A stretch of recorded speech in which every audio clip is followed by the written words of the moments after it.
business of our society. And we don't take that as a light agenda, Father. We are mindful that you've called us to encourage each other even as we see the day approaching, days of hardship, days of challenge. And in particular as we reflect on the times that are around us and the possibilities of scare and fear and lockdown. To a great extent, oh God, we've never been in this position before us. But we ask that you will give us wisdom to mitigate the outfalls and the downturns that is clearly an issue before us. I pray for our president, and I pray for each one of us here who may have, in some way or the other, experienced fear and intrepidation about the present times. I pray that you will give us strength. You'll give us courage. You'll make us mindful that to a great extent we need to stand up because we are leaders in our own right. And there are those who are waiting or watching us to see what we will do. So guide us today, Father, even as we deliberate, that we will do right by you, first of all, and certainly by our people. Bless us, we pray. In the name of our Lord and Savior, Jesus Christ. Amen.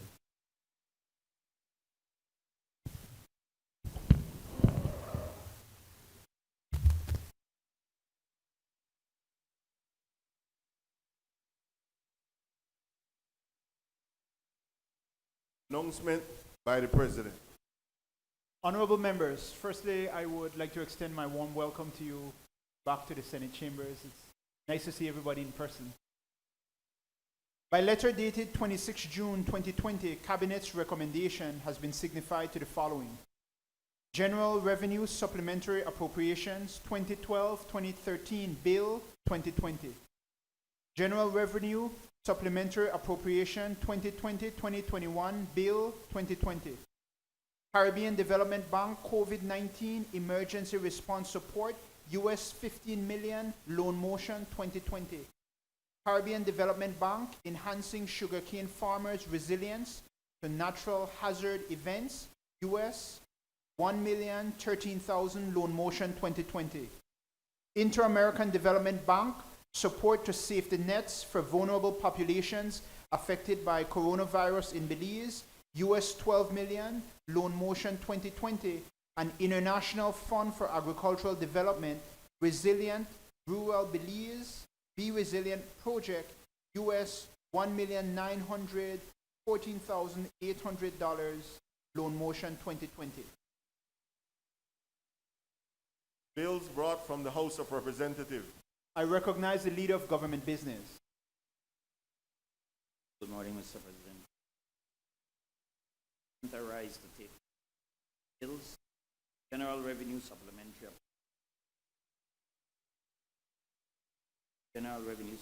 Appropriation 2020-2021 Bill of 2020. Mr. President, in accordance with Standing Order number 49-1, I move the bill be taken. Honorable members, the question is that the bills be taken through all their stages forthwith. All those in favor kindly say aye. All those against kindly say no. I think the ayes have it. Papers. I recognize the Leader of Government Business. Rise to lay on the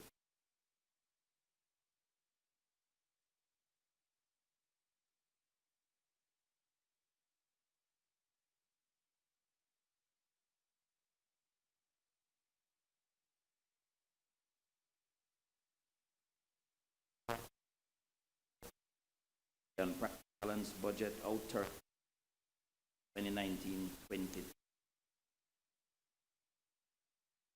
Honorable members, those papers are ordered to lie on the table. Motion relating to the business or sitting of the Senate. I recognize the Leader of Government Business. Mr. President, I move that at its rising today, the Senate adjourn to a date to be fixed by the President. Honorable members, the question is that at its rising today, the Senate adjourn to a date to be fixed by the President. All those in favor kindly say aye. Those against kindly say no. I think the ayes have it. Public business, government business, motion. I recognize the leader of government business. Ratification by Belize of the revised Georgetown Agreement, motion of 2020. Mr. President, I move that whereas the revised Georgetown Agreement, herein after the agreement, was signed on the 9th of June of 2020 in Brussels, Belgium, and whereas the object of the agreement is to establish the Organization of African, Caribbean, and Pacific as the successor international organization to the African, Caribbean, and Pacific Group of States, AC, with the mandate of deepening and strengthening the economic, political, social, and cultural relations and solidarity among member states. And whereas the government of Belize is desirous of ratifying the agreement as is permitted by Article 40 of the agreement, and whereas Section 61A, subsection 2A of the Belize Constitution, as amended by the Belize Constitution 6th Act 13 of 2008, provides that the Senate shall authorize the ratification of any agreement by the government of Belize. Now therefore be it resolved that the Senate authorizes the government of Belize to ratify the revised Georgetown Agreement, full text of which is here too. Honorable members, that motion is referred to the court. I recognize the leader of government business. Loan motion of 2020. Bank Act, Chapter 74 of the Substantive Laws of Belize may be agreed between the government and the Caribbean Development Bank. And whereas Section 3.2 of the said Act further provides that no agreement in respect to the sums borrowed under the powers conferred by Section 3.1 shall be executed unless the terms and conditions thereof have been first approved by a resolution of the House of Representatives to that effect. And whereas the bank has offered to lend to the government the sum of $15 million, the loan, the bank's special funds resources, and whereas the purpose of the loan is to provide funds to assist the government of Belize to be able to meet its debt service obligations to the bank over the period July the 1st, 2020 to June 30th, 2021, so that the government can preserve fiscal space and redeploy its financial resources to be able to finance immediate and essential emergency COVID-19 related health expenditure for Belize, referred to as the project. And whereas the loan is being offered on the following terms and conditions: US $15 million from the special funds resources to be repaid in 80 equal or approximately equal and consecutive quarter installments on each due date commencing on the first due date 5 years after the agreement date. Interest is at the rate of 1% per annum to be paid quarterly on the amount of loan withdrawn and outstanding from time to time. The loan shall be fully disbursed by June the 30th, 2021, for such later date as the bank may specify in writing. Now therefore be it resolved that this Honorable House, being satisfied that the project will assist the government of Belize in its efforts to bolster economic and social recovery from the effects of COVID-19 in Belize, approves and confirms that the government may enter into a loan agreement with the Caribbean Development Bank on the terms and conditions set out above, and further authorize the Minister of Finance to execute and deliver the said agreement and all other documents associated therewith. I recognize Senator Salas. Before I do so, I rock for that prayer. And indeed, we face a lot of time of trial and hardship is ahead of us.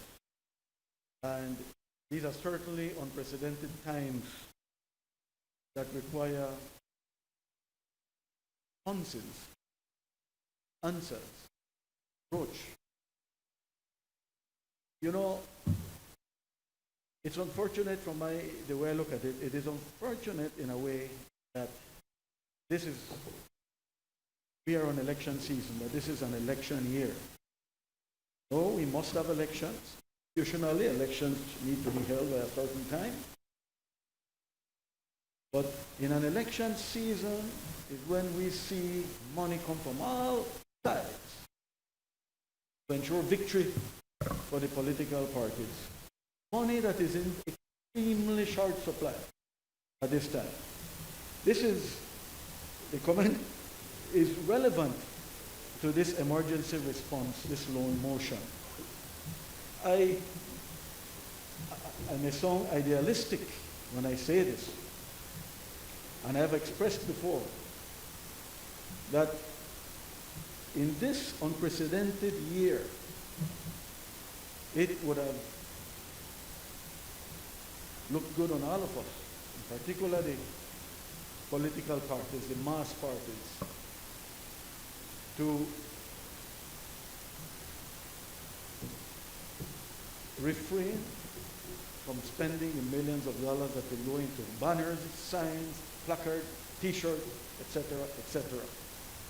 That's the idealistic point of view. It won't happen. Unfortunately, I don't see it happening. But in a time like this is when we need to have unprecedented action.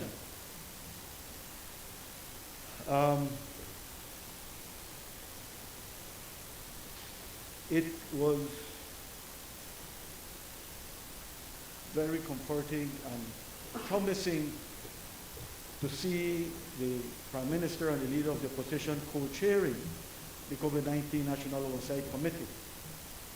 That was an unprecedented action, because who would have thought just a month before that something like that would have been possible, but it happened. But it happened. And while it lasted, and I know nothing is perfect, but we saw a serious effort, bipartisan effort for a response to deal with this crisis. So no. Senator Salas, Yes. Can you just lower, sorry to interrupt you, can you just lower your mask a little bit? It just sounds a little bit muzzled, if you don't mind. If you don't mind, Mr. President, I prefer to keep it. Okay, continue. I follow advice from some of our medical advisors that the purpose of the mask, among other things, is to protect those of you from myself. I'm not sick. I'm perfectly healthy. But if you don't mind, Mr. President. Continue, Senator. But I'm glad you mentioned that, because I think this is an opportunity, very briefly, as an aside, to say that we need protocols for mask use. We have not seen these protocols yet. It is very important that we do so. The vast, well, I haven't read this yet, Mr. Attorney General, but I will soon. But the vast majority of people do not use their masks appropriately. And I might come back to that later on. So if I can go back to the loan motion, focusing on the purpose of the loan. It's for a total of $50 million US, 30 million Belize dollars, half of the amounts being considered today. We are debating today loan motions totaling, I think, 30 million US dollars. This particular one is for half of that. And it is so that the government can preserve fiscal space and redeploy its financial resources to be able to finance immediate and essential emergency COVID-19 related health expenditure for Belize. Now, my first reaction to this is, my understanding of this, in other words, is that the bank is lending us money to help us pay what we owe them over the next year, so that government can use its trained resources towards health needs and to bolster Belize's economic recovery. Now, that is the only detail that was included in the loan agreement. I would have wanted to see exactly how that $50 million US would be used for, how it would be, more details.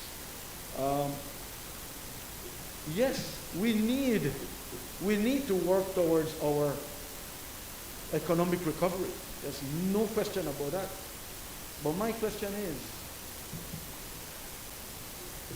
3 months into this crisis, with no immediate end in sight, where is our national economic recovery plan? I have heard a lot of things in the works. I've heard of I am aware that the Economic Stabilization Subcommittee is preparing a list of proposals for the NOCs and Cabinet's consideration. And that is supposed to be specifically geared towards stimulating economic recovery over the short term, 3 months, 4, 5, 6 months. While urgent, those short-term actions are only the start. And if approached well, they should set the stage for a robust and resilient long-term recovery and growth as the goal. I am also aware through the Economic Development Council, the EDC, that they are working towards an action plan for economic tax regime, etc. But NGO community, we have not been, as an NGO community, we took it up our own set of proposals. We submitted to the National Oversight Committee this past Monday, 2 days ago. And we intend over the next few weeks to socialize this even more. But, and we hope to see the government and the opposition latch on to some of these proposals. We feel good about the importance of these proposals that we have put forward in 6 key areas: agriculture, health, the economy, tourism, crisis planning, and education. Right? I was comforted to hear that the Belize National Teachers Union is working on their set of proposals for education. And I would hope that the other sectors will do the same. But there is a need for a comprehensive, coordinated response. And so whilst I understand the need for an emergency response financial support, I understand the need for that, and there's no way that I should oppose such, because it's needed. Our tax base has basically fallen flat. Tourism is at a standstill, as we all know, with no immediate improvement. This is a time when we need to be honest with the Belizean people. This is a time when we should not give empty promises. And to the Prime Minister's credit, I give him a lot of credit for this. He has been very careful not to give false hope. In particular, when we talk about the reopening of the international airport, we see our sister nations in the Caribbean reopening, backtracking, changing, adjusting. It's an extremely challenging time, and it will not be a question of if we will get more cases once we reopen. It will be how many, and it will be how prepared are we to face that. And in the emergency response,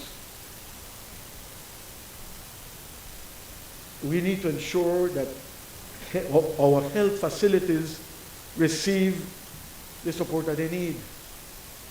We were very constrained and strained with this current wave. What when we reopen? There's no easy answers.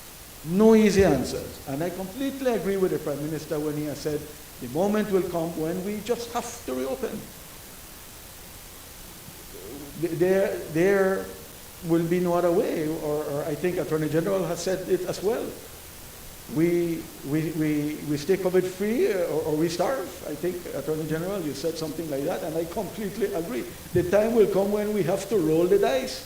But in the meantime, this is a time when we should bring our best minds together across the political spectrum, across the sectors, rather than the fragmented approach I see happening, and work towards one response going forward.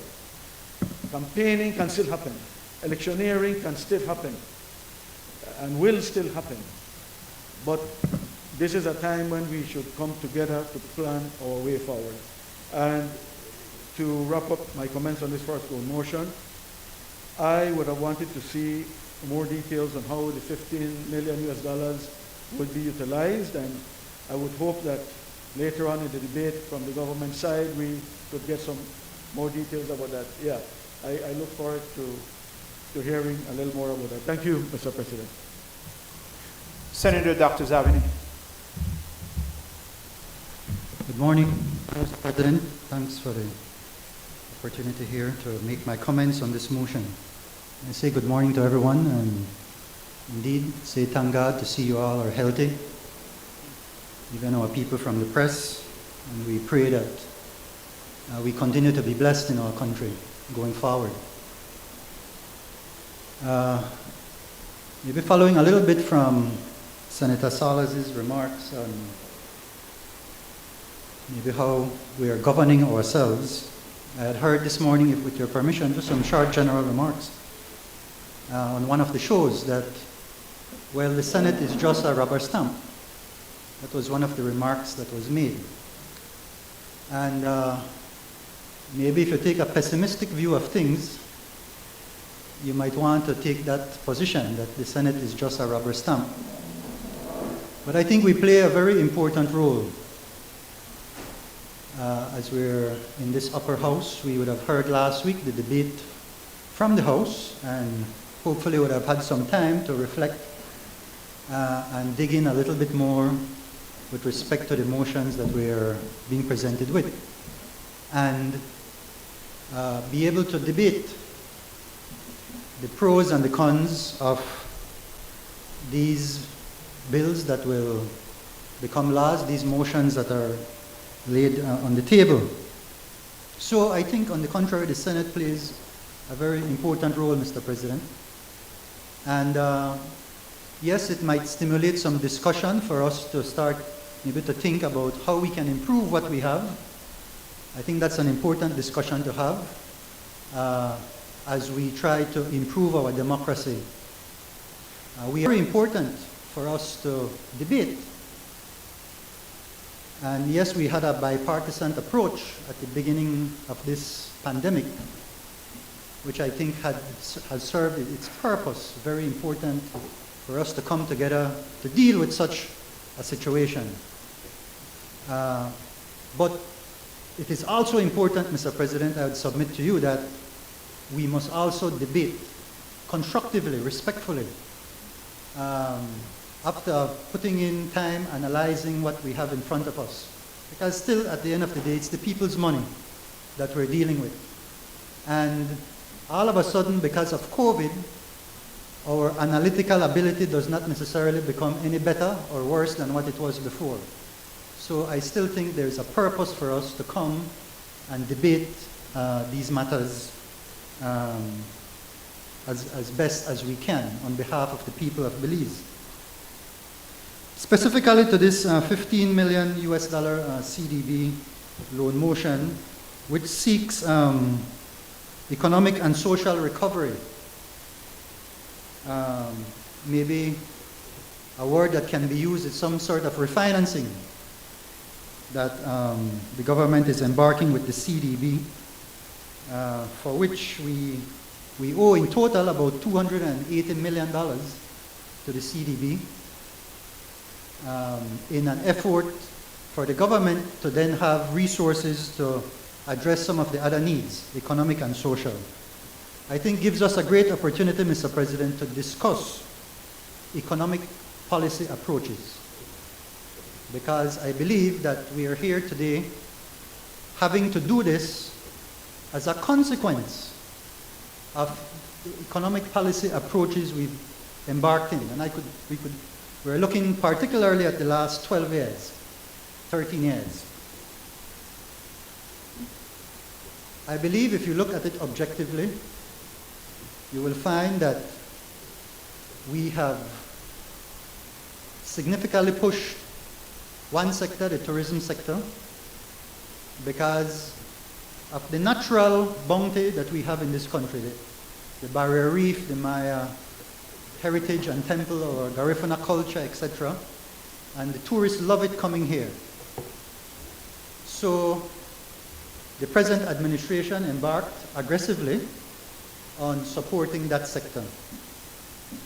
And we on this side have no problem with supporting the tourism sector. We feel that there are hardworking people there, like everywhere else, who have invested their resources and are suffering immensely right now because of this situation.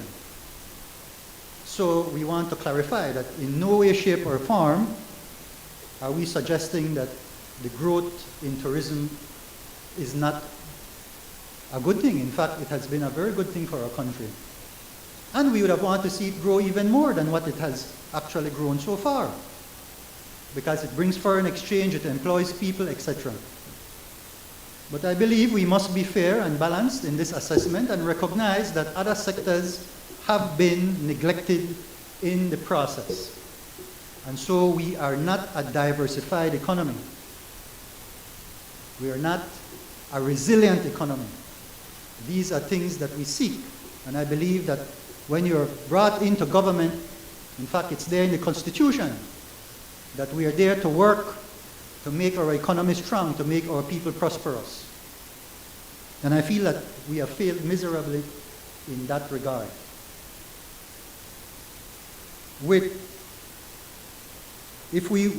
To make my point a little bit more succinct, Mr. President, if you look at just two countries in our region, Barbados and Costa Rica, okay? And just look at what they have attained in terms of per capita GDP. Barbados has a per capita GDP of US $18,000 per year. Costa Rica, about $12,000 per year. We in Belize are just at about $4,600 per year. Now, had we done what we should have done, let us use Costa Rica's per capita GDP. Our GDP would be about 9.5 billion Belize dollars, as opposed to about 3.8 billion. Lost opportunities, in my view, because of poor economic policy. If we $14 billion, they are almost 4 times, are they more capable than we are? I submit that they're not. Overall, we as a country have people with skills like everybody else. But we don't attain these levels of prosperity if we have poor economic policies in place. And therefore, that is what is occurring now. We must go and refinance. And yes, you could argue that all countries around the world are refinancing, etc. Fine, they have the need, the opportunity to do that. But those countries that have been more prosperous, Mr. President, are in a bank. When you go to a bank, if you have a good track record, so even from that angle, we have our hands tied. But I want poor economic policy that we have been engaged in. We cannot litigate ourselves to a higher prosperity. That has seemed to have been the approach in the past. And while litigation is very important, has its place, our great Belizeans in that sector doing their work, we have neglected economics in this country. And we are now suffering the consequences of it. And we must come, even in a COVID situation, to point these things out, because our people have us here to debate these matters, to bring these matters to light. So the argument that now we're in COVID and the opposition now must sing Kumbaya and not be critical of things, I think that would be irresponsible of us to do that. We would be irresponsible not to be pointing out these things going forward, because it's our money, Mr. President, at the end of the day, that has to pay these loans that we have in front of us. 60 million Belize dollars today, adding to between 2008 and 2019, over $1.3 billion in new loans that has been taken on by this administration. Not to include things that are under the line. So I think that from my point of view, Mr. President, I will close by saying this, that our productivity is very important. And we see that other countries like Costa Rica, like Barbados, like Bahamas, in our own region, the average person is far more productive than we are here in Belize.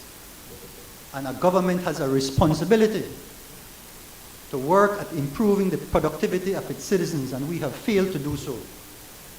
We have failed to do so, Mr. President. Thank you very much.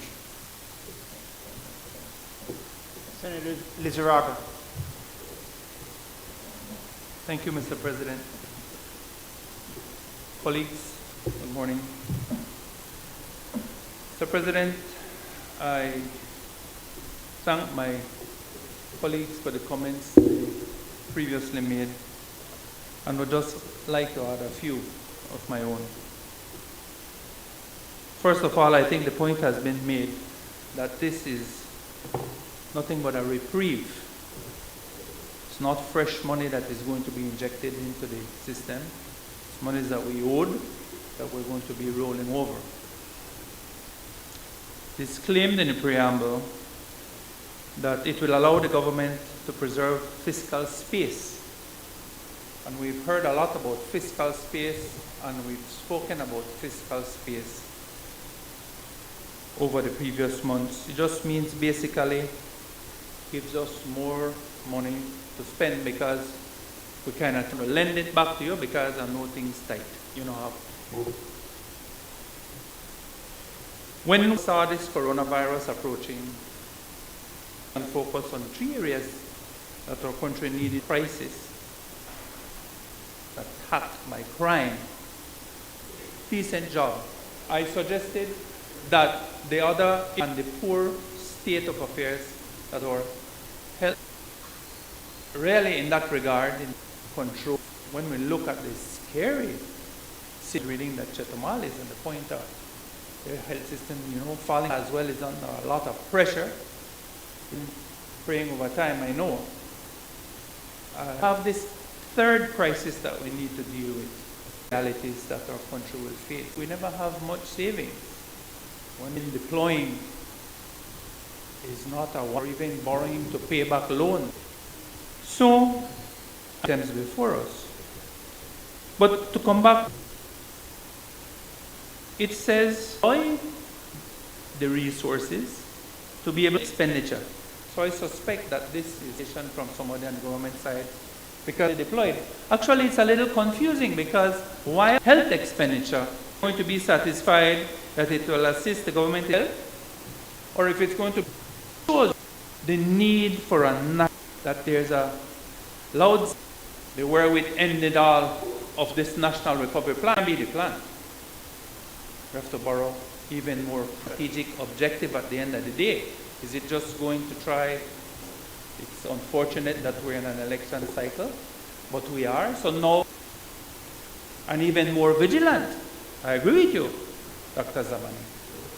Because this is not free money, All of this money that we see being deployed and borrowed. I agree with you, Senator Elena, this morning when we were talking. Senator Elena was expressing her concern about those students that will have to pay back for this loan, the little kids in school. We're borrowing in their name because most of these things spread out now. We see how far these loans spread into the future. Me and you know not long enough. Maybe you, Pres, because you're younger than we. But kids are going to have to pay back a big portion of this. And we're hawking away these kids' future, really. We're putting them into debt before they even start to work. So it is more that we know what this money is going to be used for. Wonderful document, and I hope that you've shared it with all our colleagues. You, Mr. President, you've contributed significant plans, but the government, to me, is the last one. As much as they could get from everybody and everywhere that they can get, except that. And you see, when you go to the IMF, you have to have you have to sit down and negotiate with their plan. Because what we've been doing, according to the IMF, and I agree with you, is not sustainable at all, because you don't have a plan that shifts.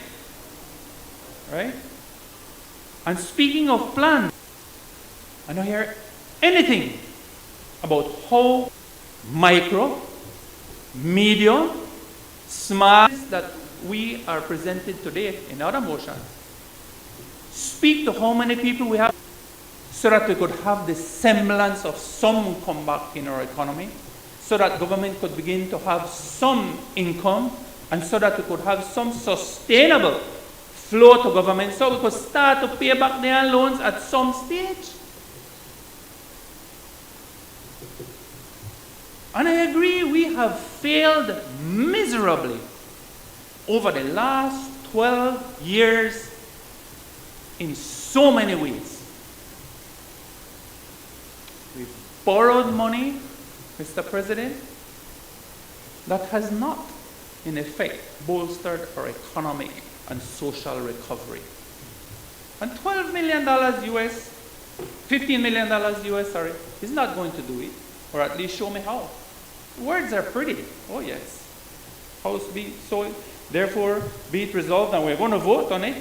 That this honorable House, being satisfied, the project will assist the government of Belize in its efforts to bolster economic and social recovery. Oh, sound good. But you look at the numbers that Senator Zabani mentioned, and you see that our GDP per capita earnings have been falling,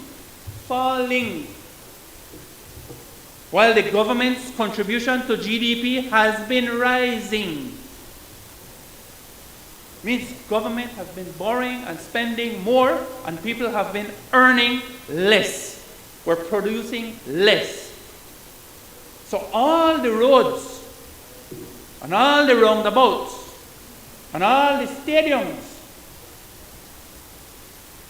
and all the bridges have not helped to make us stronger to be able to withstand this shock. We knew that we had to prepare for a shock. Every year, I said it in this house. And every year, people like the IMF and people like the IDB and all the other lending institutions warn us, you know. We remain very vulnerable, they said, to external shocks. And we ignore it. When all the money was rolling, we never looked for save and create one emergency fund. We never looked for put one, leave it aside for a rainy day. You know, one of the things when I got on the Social Security Board years ago, I remember, Mr. President, we have a social development account or something, certain percentage is set aside where we could help people every year. And we were spending all of it every year.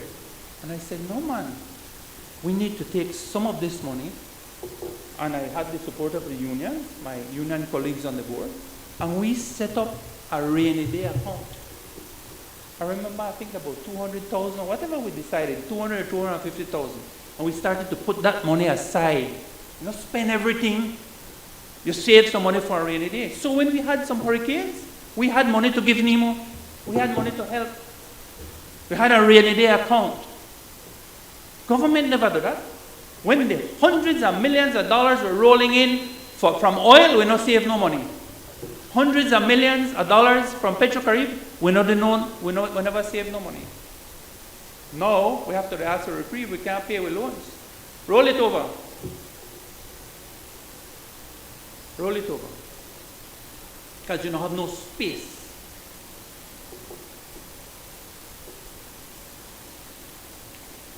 We need to borrow now. Let's be realistic.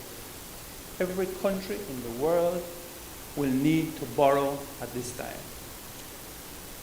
Transparency International, though, cautions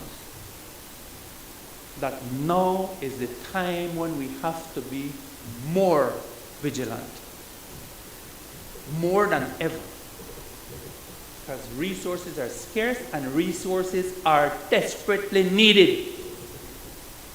And this government doesn't have a track record of being the best guardians of public resources.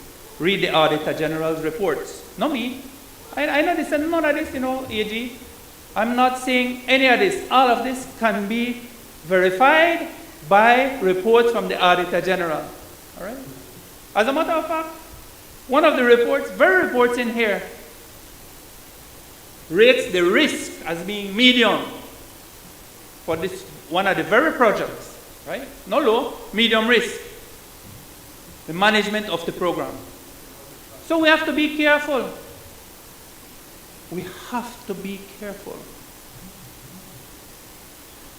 We are in this, and I'm glad the Prime Minister, for the first time I heard him say it the other day, and I give him kudos, said that this is not going to be with us for a short period of time. Finally thinking, this will be with us for a long time. And this money that we're borrowing today, all of the money that we're borrowing today, is not going to be enough.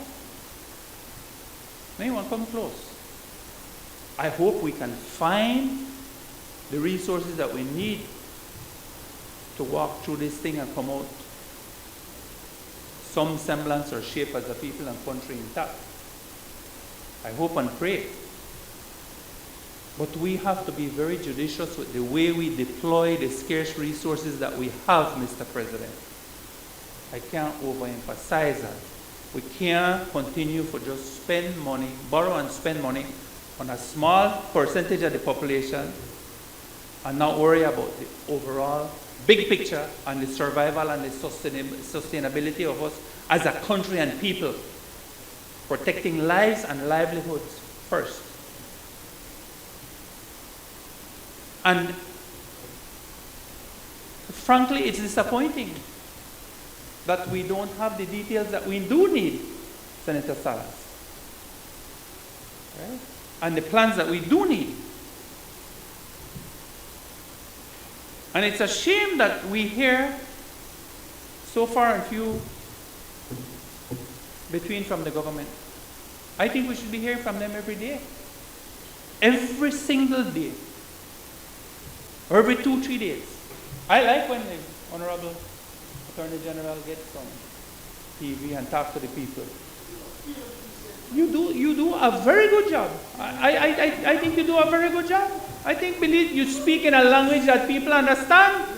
You get through, you communicate. Right? People might not like what you have to say, but they like the way you say it. And they understand the message. And that is what we need now from our leaders, man. At least you come out and tell them why you have to do certain things. Yes, we detect some harsh measures. Yes, we have to bring down the hammer because we protect people. But you bring it across in a way that people grasp.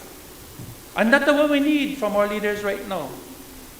We need constant reminders of why it is that we're borrowing, what it is we're spending on, and how this is going to bring us through this in a sustainable way. In a sustainable way. That has to be the key now, because we don't have unlimited credit, we don't have unlimited space, we don't have unlimited money. And our vision can't be just between now and the next election. And then God help the next leader. Right? And my heart bleeds for the Belizean people. Sorry for the poor Belizean people. No. That can't be. I'm sorry.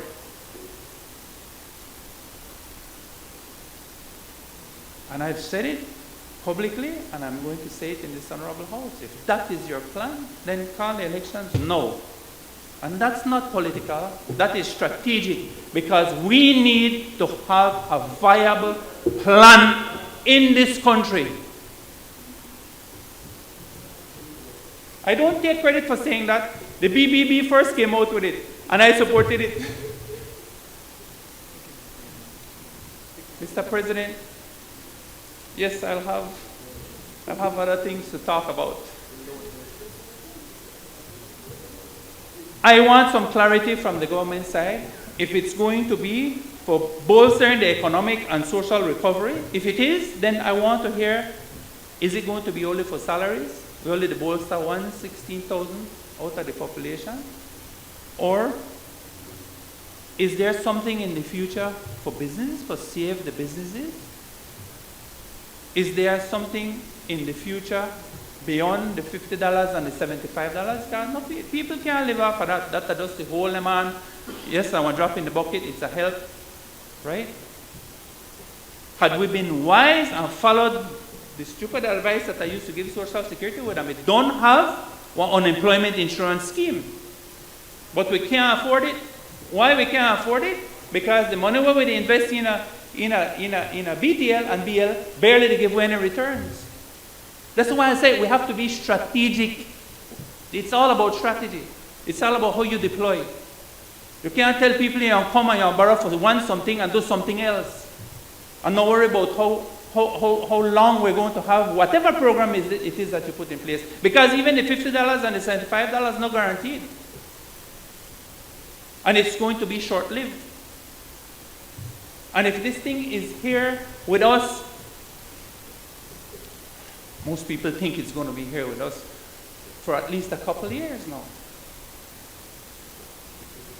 Then how are we going to take care of those 130,000 people that have reached out to government and said, I need your help? And if we do our next census or our next survey or our next calling for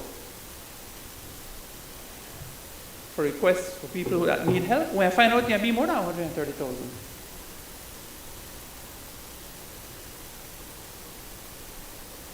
So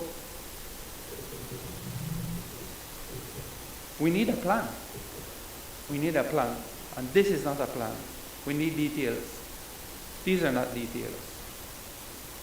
And we need to start really working here as well for the money that we get paid. And we get paid to protect the laws, the Constitution, and the people of this country. And we need to start thinking about them first. When we're approving and when we're passing motions and bills, etc., we really need to think about them. And the little children that will have to pay back this. Thank you, Mr. President. Senator.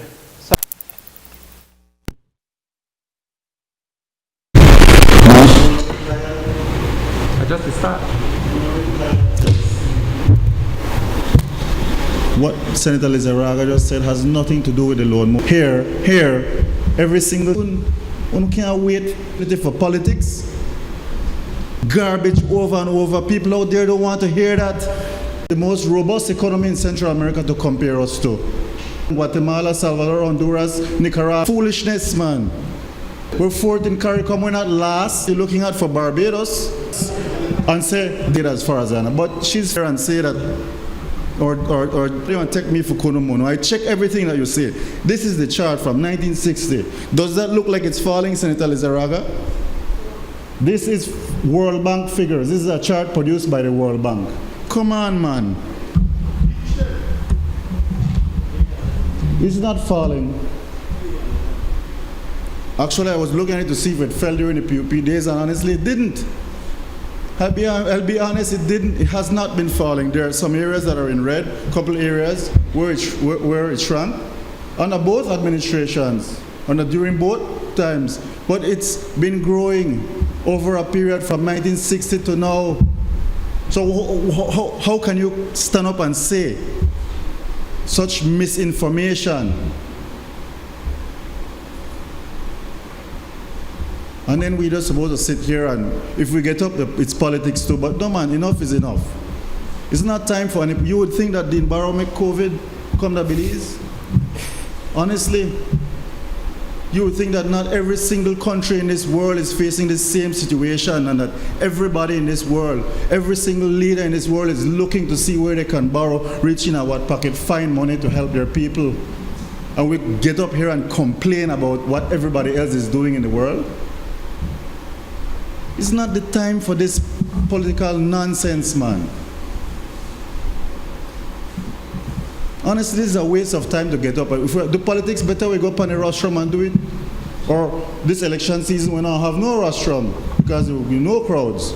So maybe we have to do it in here or in the house.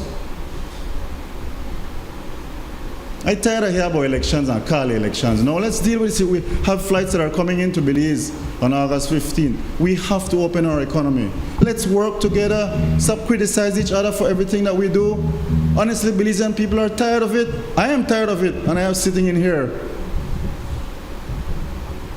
My staff is tired of it. They tell me about it. All we do is quarrel about things that we have no control over right now. Macroeconomic policy. Come on, man. Let's get real. Thank you. Senator Bennett. Good morning, colleagues. Morning, Mr. President. With your permission, I'll remove my mask. I'm within the distance as required. It's actually heart-wrenching to hear my colleague across the room speak as though what have been presenting before was irrelevant and it makes no sense. What happens, I think, when we come to this house, this honorable house, is for us as parliamentarians to be able to say and to show the proof that we can be accountable to the people. And that has been lacking. I'm new on the scene, but I've been doing my research. And obviously, over the years, it has indicated that the party anybody else is doing in the world is what Belizeans need to do: hold the leaders accountable. You have before us right now of $30 million print, and we have to have the building authority authorize the blueprint. You need to have a clergyman, all sorts of things goes into that plan with our leaders. 30 million, that is something that you should not even be bringing to this house. Go and borrow 30 million Belize dollars. Sure. I have a question. $2 million. Sorry. Order. No, what the aim? Senator. Continue a debate in a constructive manner that many people within our society are looking to our sides. We need to have a continual presentation, but be mindful. $30 million. Actually, it's going to be systems. And I'm thinking and reflecting over Ministry of Health, road. We won't be reaching out, should be doing it right now. How do we ask for the plan? People of this nation. 30 million Belize dollars. How much we done owe already? To my mind, if over the past 13 years, if we had leaders that had vision, we would have been investing in the people of this country. Because right now, the economic devastation that we're in can only get worse if we have increased confirmed cases of COVID in this country. If we had leaders that had vision, the social impact that we're feeling right now besides crime, to be able, and again, of course, they would take some of your ideas if we're going to be borrowing $30 million on the heads of Belizeans.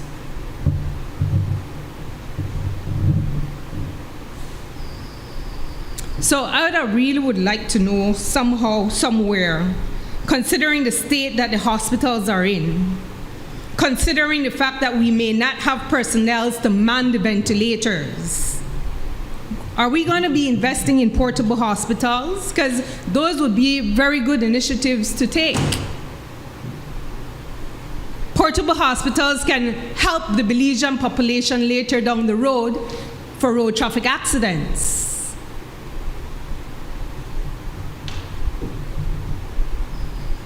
So Belizeans, both here and abroad, I know you're listening. And Belizeans are smart. They know we're here today to look at 4 loan motions. This first one being $30 million. Belizeans know so far that there's no plan as to how that money will be spent because it has not been brought forward. And so I'm saying that the people of this country will speak on election day.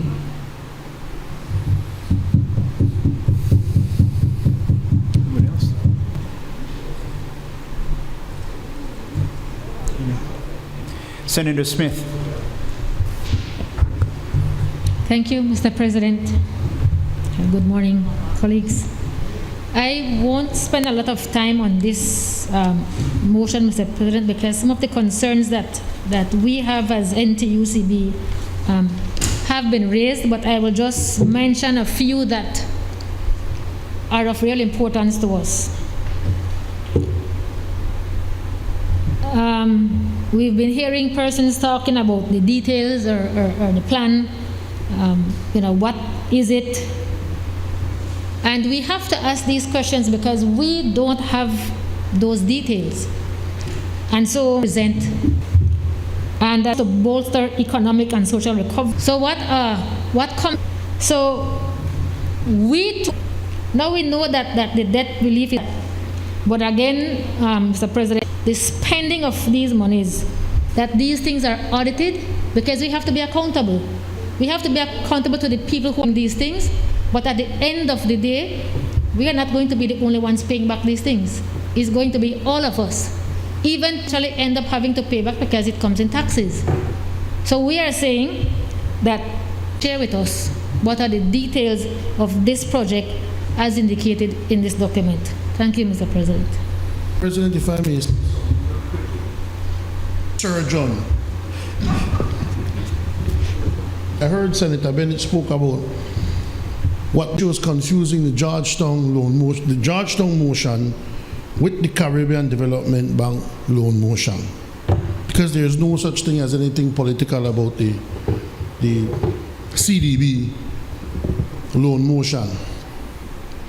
Mr. President, I think the name of this motion is what is creating some serious confusion.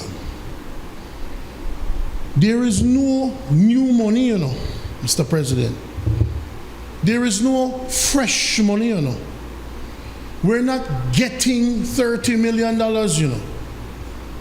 That's not what is happening. What is happening is we owe an amount of money to the CDB, and all we're doing is we're getting a loan from the very same CDB to take our revenue we have locally to finance the COVID-19 efforts. That's what is happening here. There is no fresh injection of capital. There is no fresh injection of capital. We're saying that COVID-19 has put us in a tailspin, has put the entire economy in a tailspin and the country on a whole in a tailspin. And we're asking for some relief, some space. So as we say in the street, we could bob and weave within the economy with the revenue that we already have. I think that some senators and even some members of the House from the debate I heard last week, they're not understanding that fundamental issue. And it's a problem. It looks like we need to ask the experts just for Parliament, because they know they understand, Mr. President.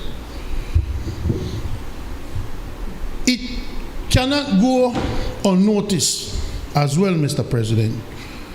We're asking the CDB to, as Senator Lizarraga pointed to, flip it, take the loan and kick it down the road so we can get some sort of ease for now while we try to deal with the COVID-19 situation. At Senator Barnett, 1%. 1%. 1%. For those who want to compare PUP and UDP, let me show you an analysis, Mr. President. We can still get concessionary loans like these from the CDB. At this time in their administration, towards the end of their administration, they had to go to places like the International Bank of Miami because none of these institutions wanted to lend them any money at all. And Dr. Barnett can speak to that. They had to go to loan sharks for money for the economy. Our record speaks for itself to the point where you have places like the CDB, the IDB, and those places are saying, Belize, you have been fiscally responsible, so fiscally responsible that we're prepared to give you these accommodations for just 1% interest. If that is not a testament to your fiscal responsibility, I don't know what is. And plan, how quickly we forget. The government has a big plan every year that it sets forth before the whole nation. It's called a budget presentation and the plan for the government for the coming year. That's the government's plan every year. The government tells you what its plan is, and it sets out resources to execute the plans to the different line ministries. As members of the upper house, you don't know that. That's the plan every year. Now, forgive us if we didn't plan for COVID-19. Huh? Who has handled COVID-19 like a champion better than Belize? And I reject any insinuation and disrespect by Senator Lizarraga to talk about national security and my team doing fairly decent. The national security team and this in COVID-19, better than states who want to love. We have become the model of the world when it comes to dealing with COVID-19. When it came to funds being distributed for people who lost their jobs that were directly related to the tourism industry, the way we distributed the funds to people to augment whatever little salary they had has been a model. There was a joint financial task force with Dr. Barnett and Chris Cowie. And the Prime Minister made it very clear, to the chagrin of the People's United Party, that no money will pass through no politician hand like that. It will be done for fiscal responsibility. But for one accommodation, they understand, deserve this accommodation. Plan we'll find out. Well, this. Nobody can create actions like these, or what they say the proof of the pudding is in the eating. And this is proof right here. Thank you, Mr. President. I'm not going to wait for me now. Anyway. Mr. President, thank you very much. Mr. President, very briefly, all of a sudden the Attorney General appears to be an expert on everything Belize.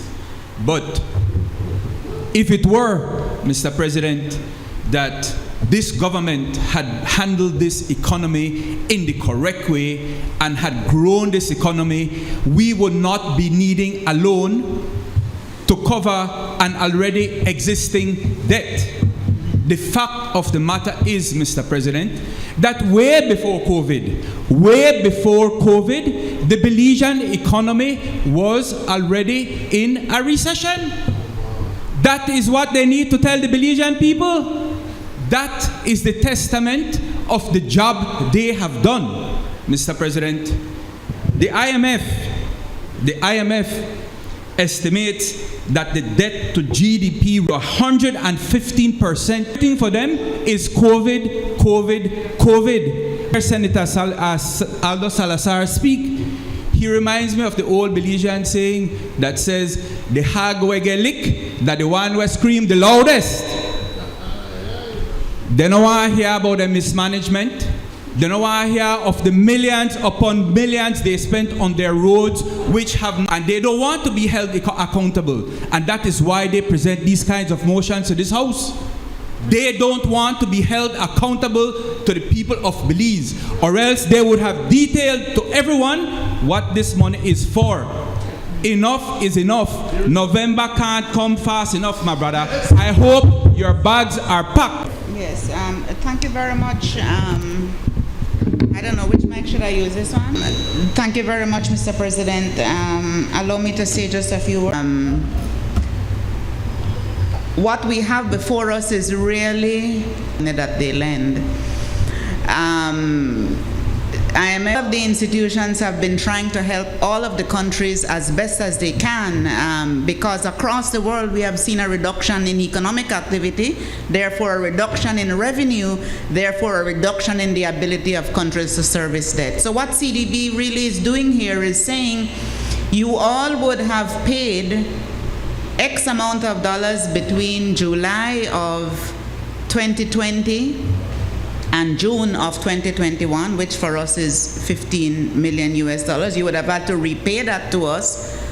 What we will do is lend you that money so you do not have to take out any collateral debt. Okay, we're going to use this money to do X, Y, Z. It goes against, we would have had to pay anyways. We would have had to pay anyway. But that is all it is. And when we say that it is, it's economic and social recovery from the effect from any COVID there that they will now be able to use to service the CDB debt. So it's not added money. It's allowing that 15 million to remain along other budget lines so that we don't have to take it away to service the debt. That is how the operation works. And I want to respond to a couple of the issues that have been raised. I'm tempted by my colleague on my right who has taken me back to some really dark days. Teach them.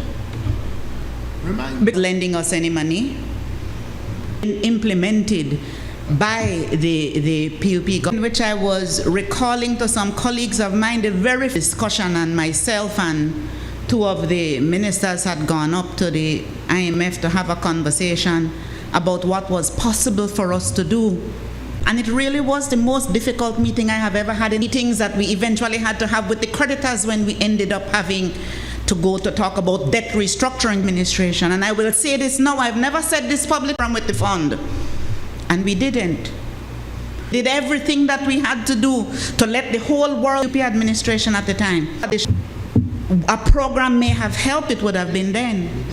Because the upshot of all of that is that without a fund program, the constraints on what we were able to do and program underlying all of that, they did not do that because we decided at the time, for whatever reason, history, then you know we're going to do it again. So we have to always remember all the ills that that we have had to pass through. And we are at a stage where, as my colleague reminds us, we are still in a position where we can have respectful and supportive discussions with the international financial community. That is the reality. That's why we have these loan motions on the table, because we can have that conversation and because we know that we are in a discussion with them where they are being helpful to us in facing the problems that we need to face. And let me also remind you, there's a committee called the Economic Stability Group, larger economic plan. That group has received recommendations from a wide variety of stakeholders across this economy, from the Chamber of Commerce, who sits on that committee, so they ought to be keeping you up to date on what's happening in that committee. The people in tourism, the people in agriculture, a really wide variety of persons. We recently got the submission from the NGO community. But all of those on Monday, right? So, and we immediately began to look at that. And all of those suggestions have to be taken into account, and they are being taken into account. And in fact, we are at a stage where two things will happen. One is that we've already come up with a program of support for small and medium enterprises, and that is going to be released tomorrow. MSMEs, not only micro, small, and medium enterprises. And we're going to be doing that within the context of the funds that we had identified for the unemployment relief program. So we're going to talk, I won't say a lot about that today because that will come up tomorrow. But the larger economic strategy document that is being prepared, that must take into account the submissions that we've gotten from everybody, including the ones we just got this week, will come out by next week. It has to come out by next week. It has to pass through the National Oversight Committee, which still operates, still has the representation of the chamber, of the NGO community. It doesn't, unfortunately, have the representation anymore of the opposition party. So by the end of next week, takings that are, and will also see what their contribution. That is where I would want to stop, because I don't want to start to talk about what's in those before they are finalized. That's not finalized. The MSME program of support is finalized in its concept, and that's going to be released to the public tomorrow. Thank you very much, Mr. President. Thank you. Thank you, Mr. President and colleagues. It's a long day so far. I just wanted to throw one little clarity. I thought that the clarity from my colleagues here on our side was very good, but just for the media, if they broadcast it tonight, and I heard the Honorable Senator for the business community commend the Attorney General and Minister of National Security for his clear presentation.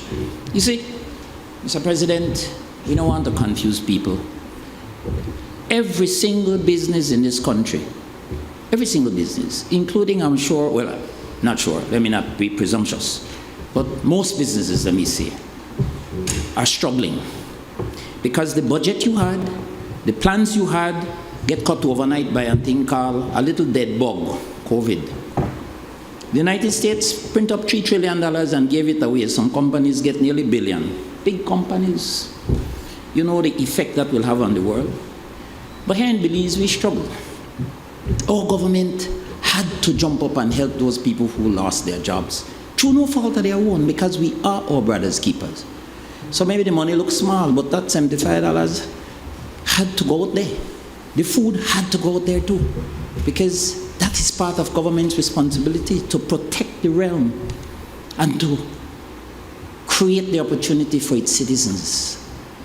And that responsibility comes through health, comes through education, and comes through other services government provides. So we had to do that.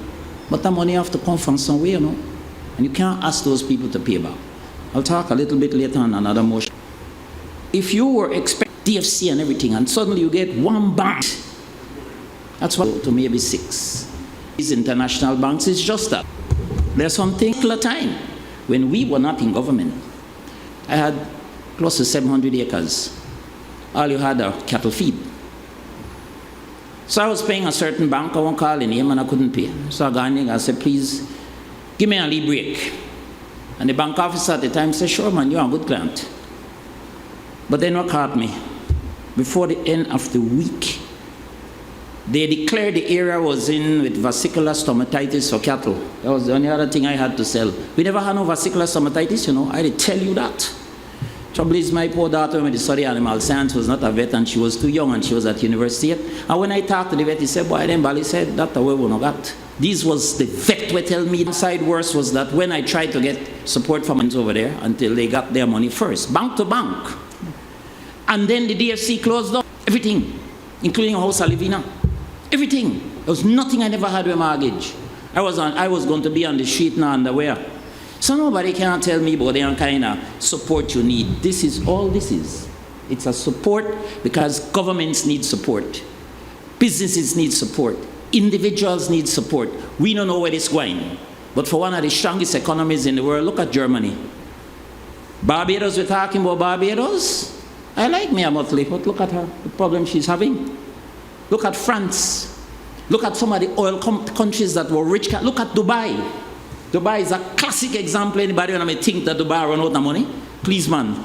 Mercedes, never even flashy there. Look at those countries. Look at the US. Look at how many countries are struggling. So please, gentlemen, colleagues, understand this. This is all we're trying to do. So we have to ask these people. You also heard we're asking the bondholders to hold over a little bit. And that's what we're really doing. Thank you, Mr. President. I move that you put the question. Honorable members, The question is, now therefore be it resolved that this Honorable House, being satisfied that the project will assist the government of Belize in its effort to bolster economic and social recovery from the effects of COVID-19 in Belize, approves and confirms that the government may enter into a loan agreement with the Caribbean Development Bank on terms and conditions set out above, and further authorizes the Minister of Finance to execute and deliver the said agreement and all other documents associated therewith. All those in favor kindly say aye. Aye. Those against kindly say no. I think the ayes have it. I recognize the Leader of Government Business.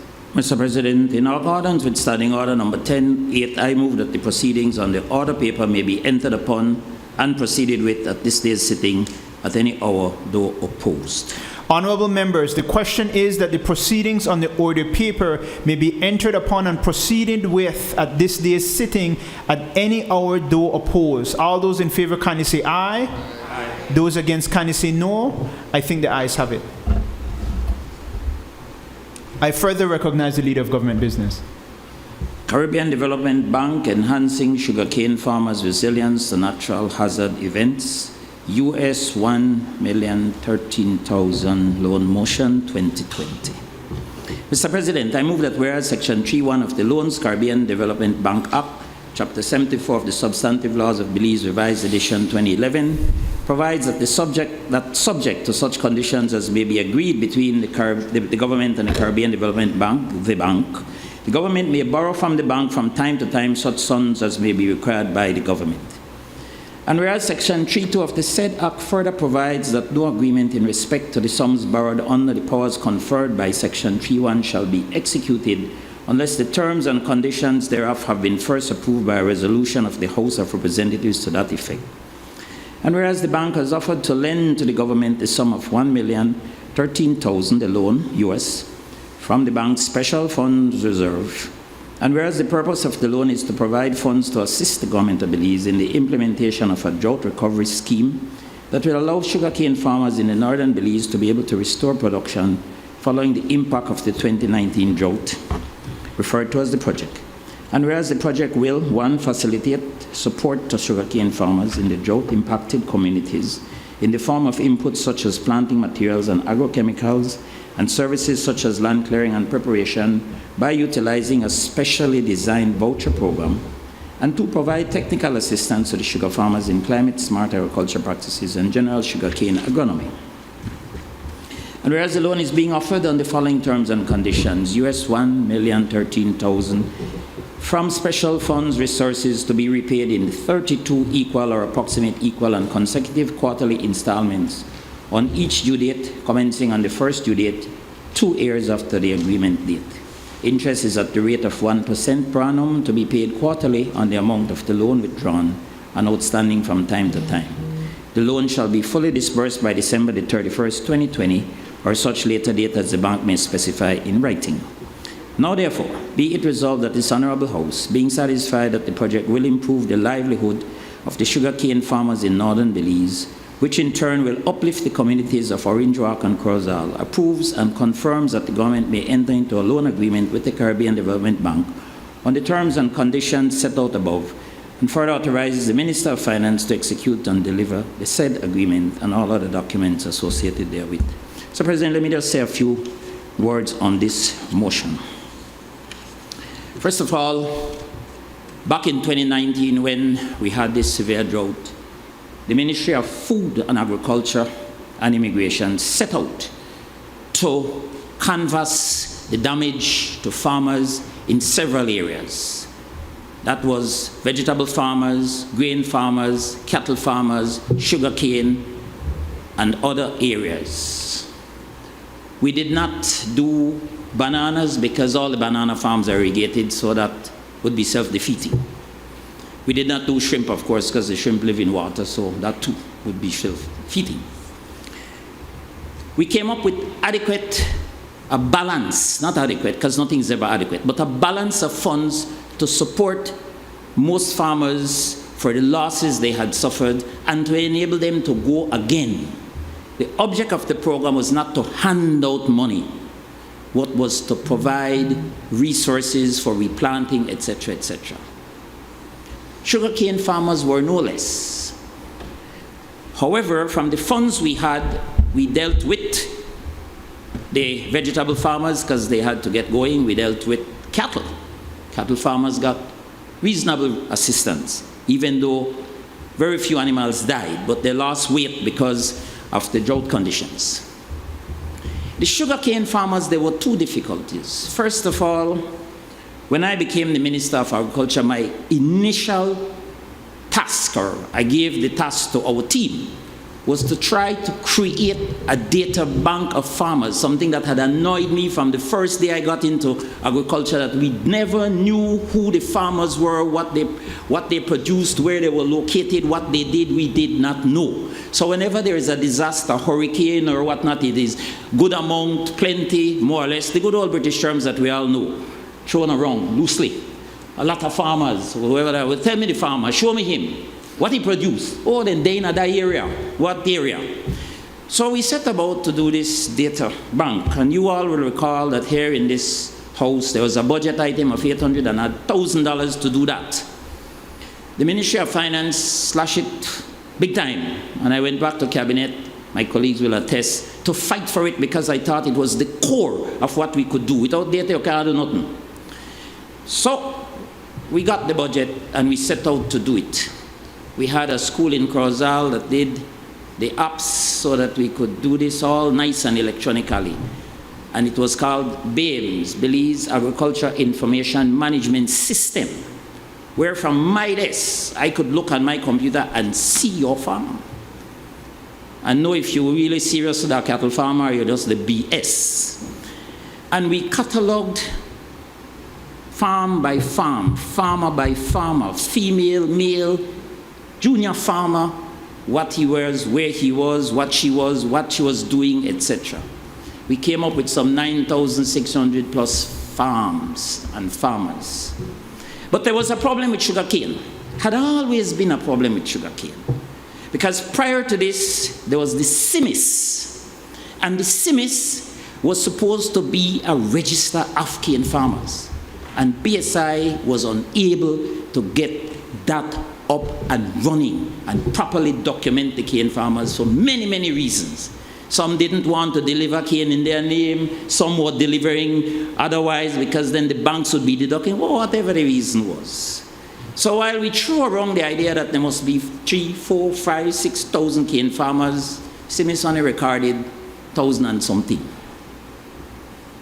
So we had a problem with sugar cane farmers to know who would be eligible for relief. And then the Prime Minister held a press conference. We cannot register if we work with the farmers who no help or no help UP farmers or whatever, who no and me will have one serious tangle, even at my age. So I extended it for a month to be able to get the farmers registered. And we opened back all the registration officers and we were able to register some 1,600 more farmers. Very good. Much better than the so-called CIMIS system that they had. So we knew those farmers. And then we had to take our time to see what they delivered. Last year, when we had the best crop ever in the country, and these things tend to go in cycles, 150,000 tons of sugar, 1-point-something million tons of cane, and then Obama we had a drought. And the estimated losses were about 30 to 40%. So we prorated the money across those farmers based on their potential delivery. In other words, where they may want to deliver, as opposed to what they will deliver. That difference. And this is how this came about. But we went to CDB and Dr. Carla Barnett, my colleague who was at the CDB and was good, said it's supposed to be quick, man. But unfortunately, right, Doc? Unfortunately, the way CDB work and they latch it on to something else and back and forth and back and forth, and after a good amount of back and forth with Luther and I then face almost every week, we decoupled it. And then they said, well, you have to come to the National Assembly. Cane farmers were upset with us because they said, sure, not alone talk. So not come up here and tell you, but we don't get relief and we don't get none. So, promise them that we will come to this house on the 1st of July, and after this, they will get it. So this will be dispersed long before that date, we'll say. And it will be by voucher system. In other words, not give nobody no money. They can get fertilizer, they can get various things. And I was a little shocked to hear my friend, and I never call names, but my honorable colleague from the Orange Rock, Danak, Honorable Abelardo Mai, so saying he can't support when he is on the committee and we talk every single week. Every week. In fact, on that COVID committee, we have a WhatsApp where every day it's filled with everything. And he made some suggestions and I jump on it. Said, thank you, my brother. Every suggestion is welcome. This was with COVID because he said, since they don't get the relief yet, and he understands why they don't get the relief, let us do something to help with COVID. Because in across the border, right across the border in Mexico, people are suffering, so we have to put in some measures, and we did. And during the meeting, I pick up the phone and call CPBL, say, man, we need some drums. Got the drums, they got to BSI, they cut them, they make basin for wash your hand. We find money for sanitizers, for masks, for distance, for everything. He was and is part of that, together with 40 other people in this country in agriculture. Send me here, then kind of thing, them money, it make my heart sink way down to my navel. Because we have to be honest, you know. I'll be honest. And I believe in this communication, trust me. And the reason why we not to give out money is because the very same policy that the Prime Minister instituted with Dr. Carla Barnett and Chris Coy and the Oversight Committee to make sure politicians not getting hand by money is the same policy we utilize for this research. To the extent that I could tell you, politicians on both sides tell me, Minister, how you do, man? You cut me out of everything. I say both sides, you know. Because for we people, I say, no, that's why you got no public officers, that's why we got on BM's program, that's why we know who the who, and that's why money distributes. So I mean, no, care, no one, no. The only thing I want to make sure is that my brother-in-law, and I say it public, because the limit for cattle was 250. If you had more than 250, you don't get no relief. And my brother-in-law and my family got 268 animals. So we never get on. Can ain't nobody may publish, you see, because the minister, hell no.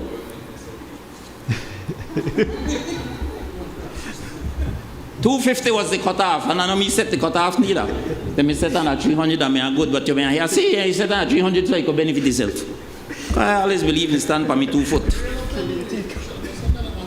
Yeah. But anybody mess with you. That are the public officers who handle that. And on top of this, so you all know, before you debate it, we are now in a communication with the World Bank, one of the most painful communication. One of the most painful communication with the World Bank for $8 million support to farmers, and which the cane farmers now also have a significant portion. That is now COVID relief. And then I had to throw in flood. So we look kind of stupid because Suleiman, and then they say, we got drought, then you got COVID, then you got flood. So then people and triple dip, no man understand it. Drought messed them up. Then COVID, they had problem. Then now they got flood, and a lot of the cane couldn't be delivered because they're in a mud and muck and so on. So the people need relief. And why they need the relief? They're not going to hand the check, you know, Mr. President. They need the relief because that is the productive sector. That is the only leg the economy is standing on now. And you know why I know what happened? I don't want these people not to be able to continue, because if they can't continue, all the farmers, then we are run short of food. Thank God we're not there at all. We'll run short of food. We have to take the same foreign exchange where we not got for buy food, and the whole thing will be a complete disaster. So we're trying to hold the economy, the agriculture economy, with every single clothespin, clip, paper clip, it together to move. And so when the leaf farmers, they need to move, big and small, we have to help them. And the World Bank, we talked last week in a virtual meeting for 6 hours. They try to get this through to them because this is another emergency, and this is no new funds neither, in case you don't think the new funds. This is diverted funds, right, Senator? Diverted funds, of which some go into social development. That is, you just get that out. This is agriculture. Yeah, but I don't know about it, so we know the hide. Prime Minister say it over. Some not want to say. Funds that, if you cause, that is communication in Guatemala died from King Well, and that had approved our corrals. died from COVID. That is sad. That tells you how dangerous it is for us. But we have to push on and we have to plug on. With our corn farmers, we had to make sure that we set in special protocols from the border to check the people coming, to follow them all the way to the site where they load, to follow them back to make sure they don't stop no way, because we have to sell the corn. We have to sell the corn. That had to be put in. That's an extra cost too. Because security. AG. If it was up to the AG and my other colleagues and say, no man, this is a lot of thing. We have to say, no man, this is a lot of thing, but we have to meet those trucks. We have to sanitize them. We have to follow them to the place that they buy it. We have to seal load. We have to follow them back, clear them across the border, because they have to go ahead and the farmers, they have to live. And that's how we do it. That's how we do it. And it takes us sometimes, right, till midnight. Midnight, 4:30 in the morning to midnight, and the phone, Minister this, Minister that. What's that? Oh yeah. When you negotiate with the Guatemalans and you official crossing, then. So, Mr. President, I just wanted to summarize this by saying that is all this is. And as soon as this money is approved, we will, because everything is ready to go, the farmers will get the assistance. And it's not true that this one and get one bag of fertilizer. Man, they know better than that. This is prorated as per their deliveries and the potential losses. And this is the first, if you like, the first support. There is a COVID/flood that's on the heels of this as well. I recognize Senator Lizarraga. If you don't want to support the farmers, shame on you. Honorable Godwin Hulse, I quote, Mr. President, we are here. Let me repeat it again for those that don't listen in the chamber. If you don't want to support the farmers... Senators, no crosstalk. Please address the chair. Or if you want to make a point of order, make a point of order. Honorable Godwin Hulse, if you don't want to support the farmers, shame on you.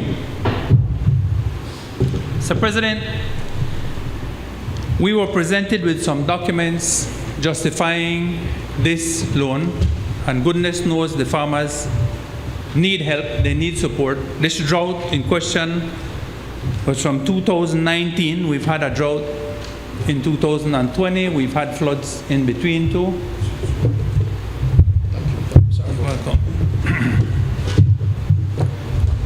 And I absolutely agree with the Honorable Leader of Government Business when he says that the productive sector is the only leg we have to stand on right now, and thus our need to support them. I'm happy to hear, though, that he mentioned subsequent programs coming on stream, which we have not been privy to, for an additional 8 million, you said, Leader? Okay. Because this money for the drought, $1 million, works out to about $305 per farmer. What it is that this money is going to do, because it was a small amount. And then I look at the schedule of proposed aid, and it's ambitious. Land clearing, cleaning up the stuff, fertilizing, and a whole host of other things, technical assistance, a whole bunch of other things. And again, I said to myself, wow, this looks like a very, very small amount. I proceeded to read the document, and I want to share with you, with your permission, Mr. President, I want to quote from the document. And it says, the government of Belize is not in a position to fully compensate farmers for the loss suffered as a result of the drought.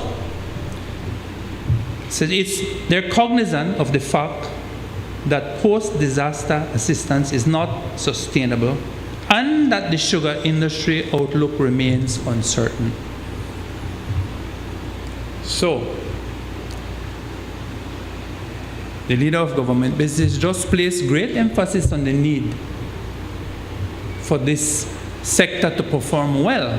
But when this document was written, it appears that the government is saying that the sugar industry outlook remains uncertain.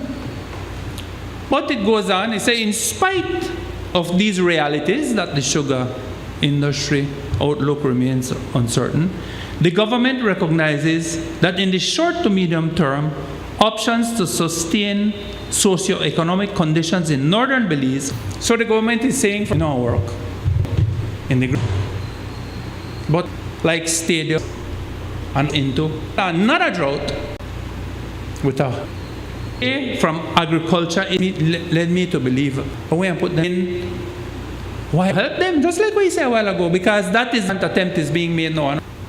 Certain, or are we going to make it viable? Are we going to put in the infrastructure that's needed, whether it's going to be roads, whether it's going to be irrigation, whether it's going to be new practices, whether it's going to be mechanization, whatever it needs? Are we going to make the investments in the sugar industry to keep those farmers actively engaged? I say, yes, we need to do it. And it needs to be a priority. Well, I say it's coming too late. It should have come a long time ago. For this, and left over a whole bunch, and left over a whole bunch for COVID relief.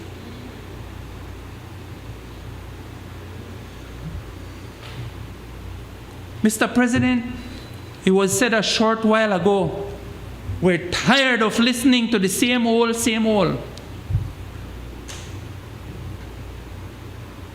They repeat and repeat and repeat. I say to them, Mr. President, learn to listen. Learn to read. Listen to your oath that you took. Take your job seriously. I'm going to correct Senator Salazar from this very document, Mr. President. And I want to quote specifically what the GDP growth has been over, because when I get up and say something, I have something for Bakatevia, all right? This very document that seeks to talk about the GDP per capita in by $8. In 2,534. So how can you show me something that says our GDP per capita income is going up? Where is he getting that data? Was 3,500 that are given to you, man? More and more to GDP, 13%. But the question is, after all of this borrowing and spending, how have we benefited? Is the agricultural sector any better off today? No. Right? None at all.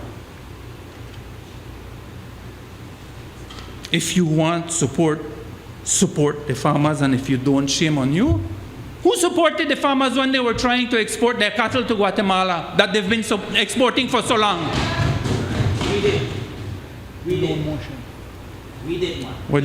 Well, you never have your day, because even the PS resigned, even the CO resigned. Just direct your comment to the chair and stick with Chair, the motion. you know,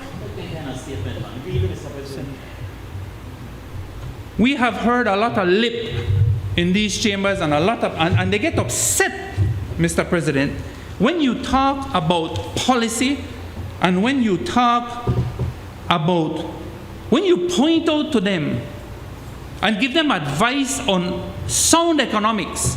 We're not involved in partisan politics here. This is about the politics of sound economics and sustainable governance. That's what we're here to do. And about responsible planning. And that's what we've been doing. And if we mash your political corn, then tough luck.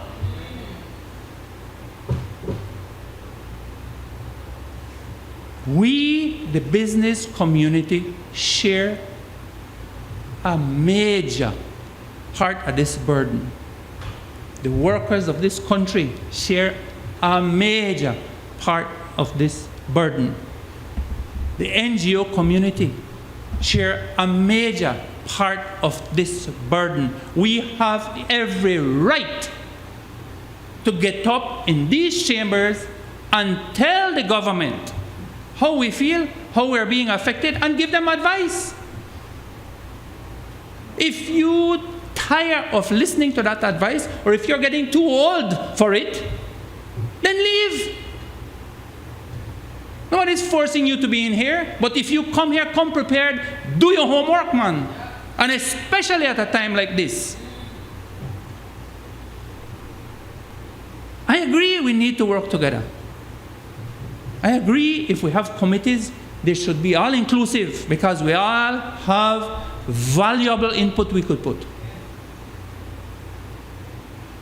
But again, I listened to the president of the chamber who said on radio the other day or TV, all the input and nothing. They don't listen to them.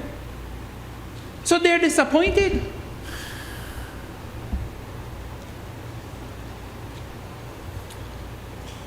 Mr. President,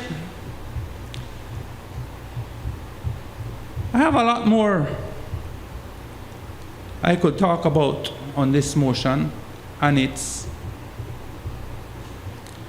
attempt to do a whole lot of things, which in my view, it won't be able to do with that little amount of money. As a matter of fact, the very document said that this industry needed 10 times more. This is about 10% of what should have been allocated to this. Now, this the one. You did talk about how many families you said earlier? How many people? Minister, 9,600 plus families. 9,600 families, and you did throw $1 million at it at this stage when you had a drought in at 2019. Well, but this is the leg we have to stand on now, man. This is the agricultural sector, right? Minister, I'm trying to help you. I'm trying to say that you have been starved of the resources that you need. I'm not saying that you don't have ambition and that you don't want to help the industry. I know you do. I know you have genuinely have good intentions for the industry. You've been in it forever, man.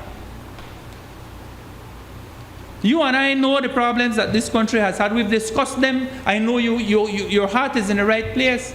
But you have been starved of the resources that you need because other priorities, precedents, exports decrease. And when it comes to budget objectives and I see what they're trying, right? And it's a shame that agriculture, one of the bedrocks of our economy, was starved of the resources for roundabouts and roads to nowhere, man. And stadiums that we can't use now. Stadiums that we can't even finish. Mr. President. So people may tire. But this is an opportunity for us, Mr. President, to learn, to redirect. Put on pause, man. Deploy, make we deploy on investment. And we're going to talk about deals with farmers. We're talking about diversification. I'm going to fully support it. Because yes, we need to look at diversifying our agricultural production on our agricultural line. We can't just put all our bags only in one or two crops. I support it fully. And I'll have some other comments. But that's what we should have been doing a long time ago, because we saw our food basket, the imports for food continuing to rise, and we saw our exports for food continuing to decrease. And we never give it the attention and the investments that it seriously needed. Nobody was listening to you, Minister.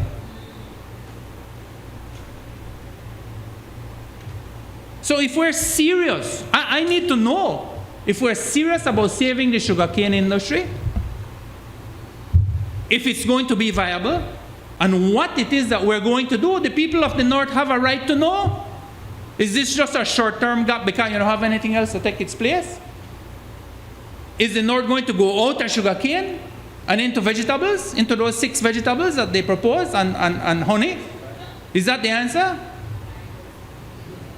The people have a right to know, you know.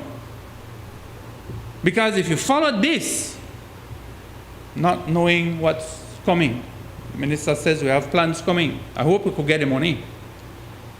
I hope we have the space to be able to borrow that money for assist the farmers with what it is that they need to do.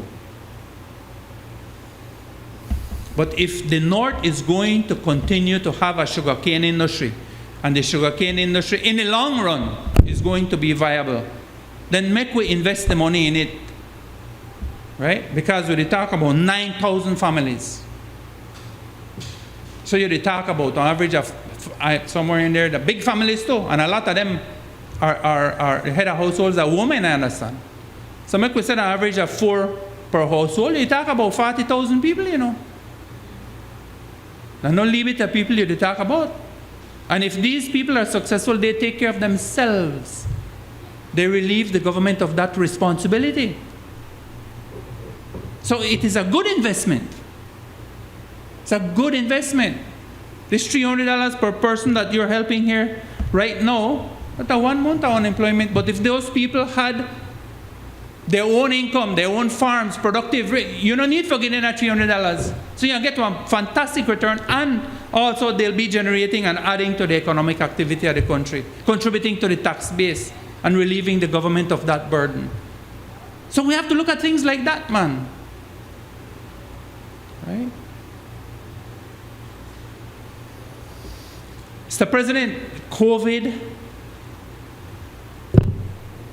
has highlighted a lot of flaws, highlighted a lot of errors. But there's an opportunity for us to get things right now, to do things the right way, and to make the proper investments, not in a piecemeal, but in a full-hearted way, right? Because like the minister rightfully says, agriculture is the only leg we have to stand up on right now, right? We don't know when this tourism experiment will come back, because we're hoping that we can put the proper protocols in place, that we have the proper systems in place to protect the Belizean people, right? But we don't know how many people will come. We don't know how many people will be able to afford to travel or want to travel, or if the people will be able to meet the criteria that we set for them to come into our country. So it is critical that those businesses, and every business, minister, every business, not only some businesses, you say some businesses, or maybe some, you can't speak for all. Every business in this country has been affected. Let's be clear about that. Because when we lost that extent or the other, help in a minimal kind of way those that could help themselves, so that they don't become a burden. For a few $1 million more, help the farmers, man. Help the cane farmers. Keep them viable.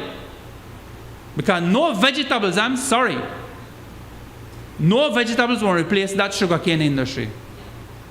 So you better come out, you better have a good plan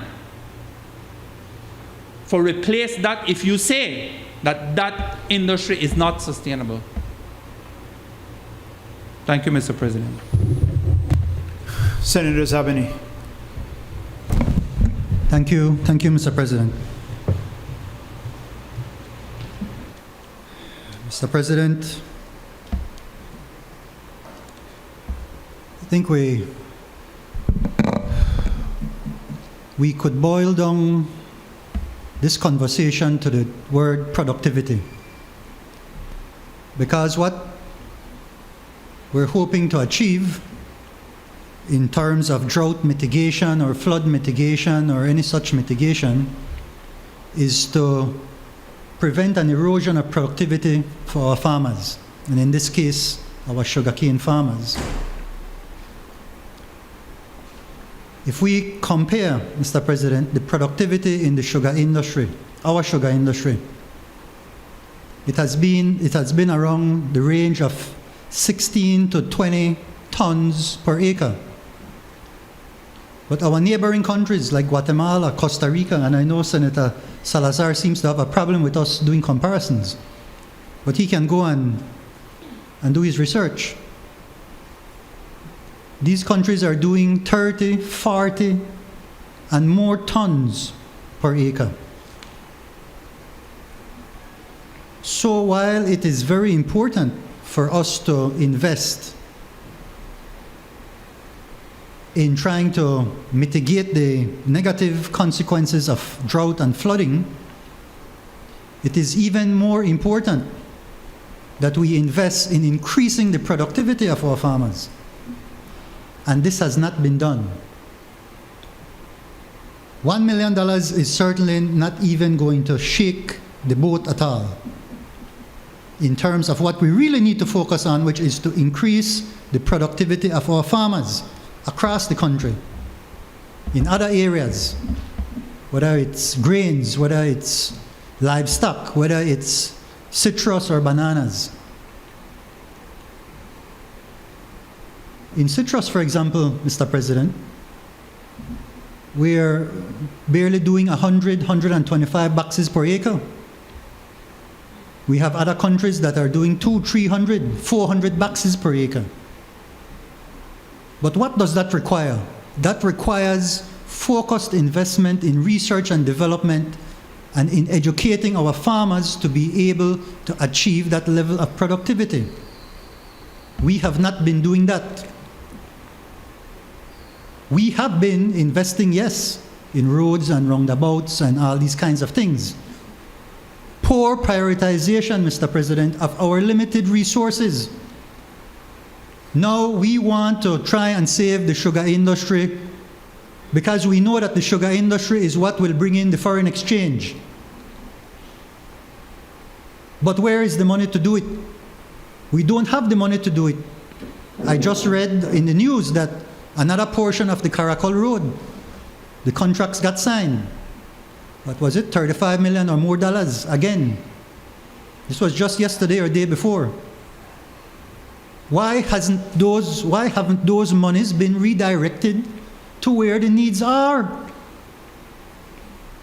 Again, is it a failure, a lack of understanding economics? What is it? What is it? It can't be from the leader of government. He is a man who understands economics. So it must mean that they're not listening to him. And other people are taking decisions with the resources of our country, and now we are in this situation.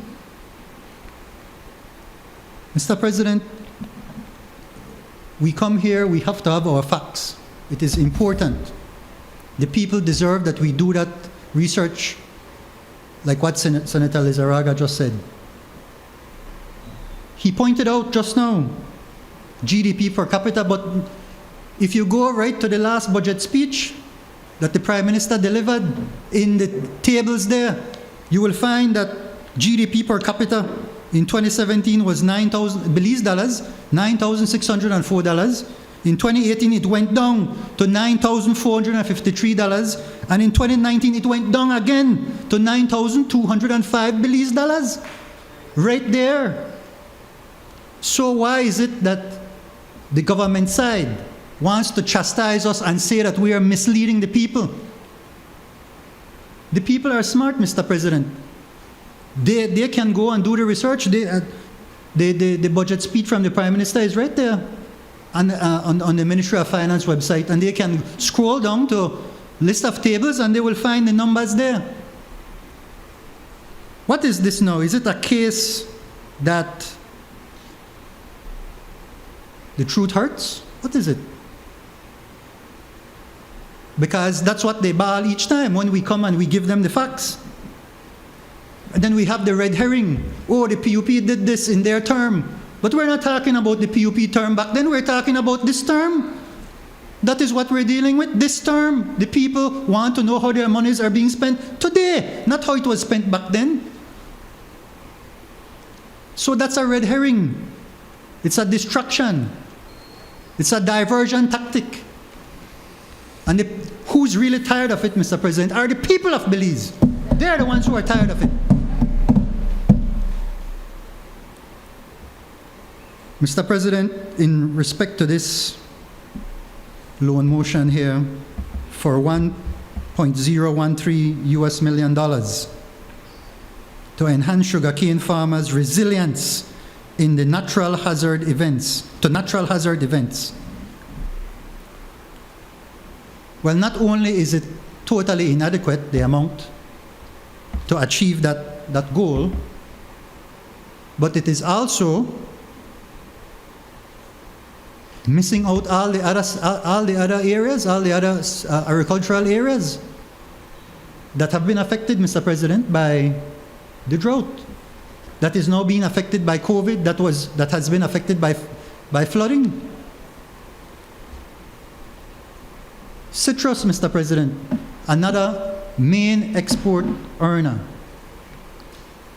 has been made to fall to about 2 million boxes from 8 million boxes, to about 25% of what it used to be. There was a time in the late 90s, early 2000s, when Belize and Costa Rica again were comparing, and sorry if you get uncomfortable with comparisons, but we're comparing. And by the way, on this side, we compare for best practices, not for worst practices. We go to what is best. We look to what is an improvement. So yes, we're going to compare with Costa Rica. Yes, we're going to compare with Barbados. Because if that's where we see the best practice, that's where we're going to look. We are not going to go and compare with those who are doing worse than us. If there's any madness in anything, that's madness. Right?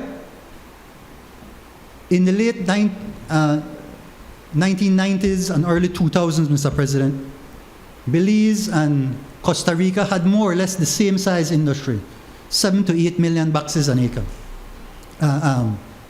Total production, 7 to 8 million boxes of oranges produced per year. They had the same problem with greening, just like we did. But guess what? Their government invested in the research and technology, gave them the support along the way, such that now they have not lost. Their proper government knew that this is one of their sectors that will be earning foreign exchange, making their economy more resilient. These are the things that make an economy resilient. When you invest and you prioritize the limited resources you have in those sectors that will bring returns to you. I've always asked, where is the cost-benefit analysis to have said, investing $180 million in the Caracol Road will yield us more benefits than investing $180 million in agriculture, or investing that $180 million into or wherever? Where is the cost-benefit analysis to compare it? There is none. So if there are just simply political motivations behind the decisions, then that is clear. That is what has been done there. It was not driven by economic analysis, right? We know worldwide that infrastructure projects in roads and bridges is one of the most lucrative ways to get kickbacks, etc., in governments around the world. That is known.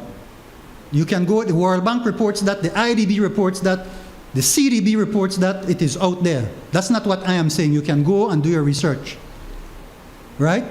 Why is it that this government has been doing all that, most of the investment in that area, and none in other areas like agriculture?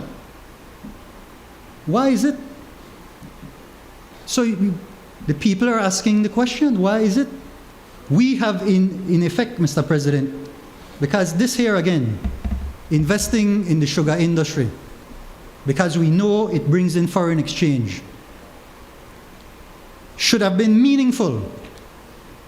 It should have been meaningful, because especially now, you know that we had to float a treasury bill recently to bring in US currency. Had our export sector been vibrant and resilient, we would not have needed to do that. But we are short, Mr. President. We did not do the right things when the time was right. Yes. We, in fact, and I will close with this, Mr. President, we, in fact, have had over the last 12 years an import promotion policy, which in economics is an absurd thing to have, because what developing countries who are genuinely trying to move their country forward do is to promote exports. By investing in infrastructure, you're buying steel, you're buying cement, you're buying equipment from abroad. You're limited now. Remember now, your US earners are getting smaller and smaller. So the US dollars where you have, they get more and more scarce. And you're going to take that limited money now to go and use it to buy more and more imports for your bullheaded strategy of we are building a motion policy that we need to giving a pittance to is do. This is a teachable. We need to learn. Hardware feels squeal. Debate. Better in the future debate into this debate now. Some minutes gone, it's already gone. But we still get the same thing, much of the same grandstanding, the same speech again, as proof of what I've said. The same thing is being exactly ridiculous. I'll only take 2 minutes. They had so long. Senators, they had order. so long. Yes. I'll come back to it. I'll come back to what was said. So, and there's no money, as was the case, not enough. That's what I heard. No country in this world. I understand the point. The point that is being made is that the point that is trying to be pushed is that we're not prepared for a crisis such as COVID. But Mr. President, there's no country in this world that was prepared for COVID. Even countries with the best economic performance were not prepared for COVID. It's something that came out of left field. The government is trying to do what it can to help those that it can at this point in time. And as I said, it's not time to be arguing about macroeconomic policy. Thank you. Leader of Government, Senator Bennett. Thank you, Mr. President. Caribbean Development Bank enhancing sugarcane farmers' resilience to natural hazards event. I think for the most part, leaders in every country would know that, or would focus on health, education, and agriculture as backbone to any other ministries in governance. We have heard about 900 persons who are registered farmer in a database system, and that is good. I went back to an expenditure. This is an agriculture. If you, again, like I had meant, please, I'm asking for farmer. Tell 2019, 2020, 0, all the way down with a projection to 20 physical budgeting, 1, 2, 3, 4, 5, 6 years.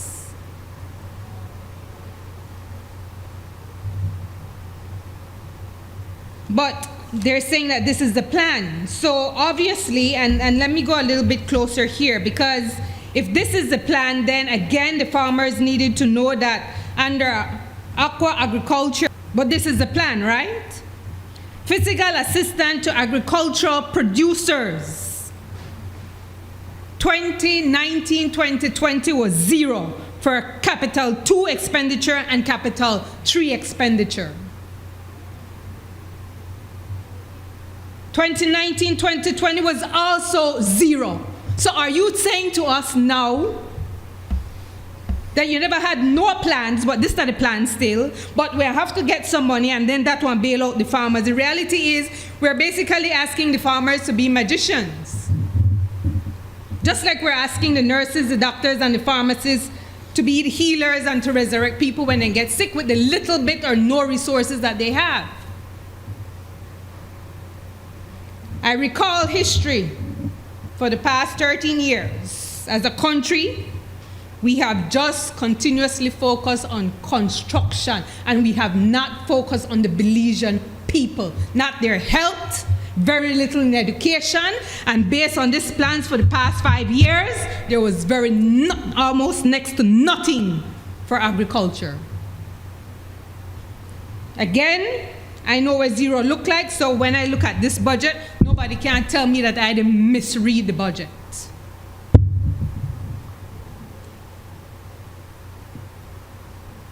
This loan motion says that we're going to be facilitating support to cane farmers in the drought, impacting community in the form of inputs such as planting materials and agrochemicals and services such as land clearing and preparation by utilizing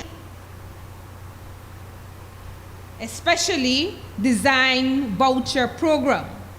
And two, another aim of this particular loan motion is to provide technical assistance to the cane farmers in climate smart agriculture practices and general sugarcane agronomy. How we know this is what they need? Under agriculture research and development, there is a whopping amount of money for research. I am hoping that that $100,000 that was allocated to do research is actually utilizing the data so that we can say that this is what is actually needed for the farmers right now. Because we still want to ask them to do the impossible. Because if we're sick and we don't have food because we can't import food and the farmers are not getting the assistance what they need, what will happen to the Belizean people? The Libita rice and the Libita beans and the Libita flour that is being distributed right now, while getting constipation, they need one balanced diet. And if we have not been focusing and giving the farmers the support that they need, imagine over the next 12 months.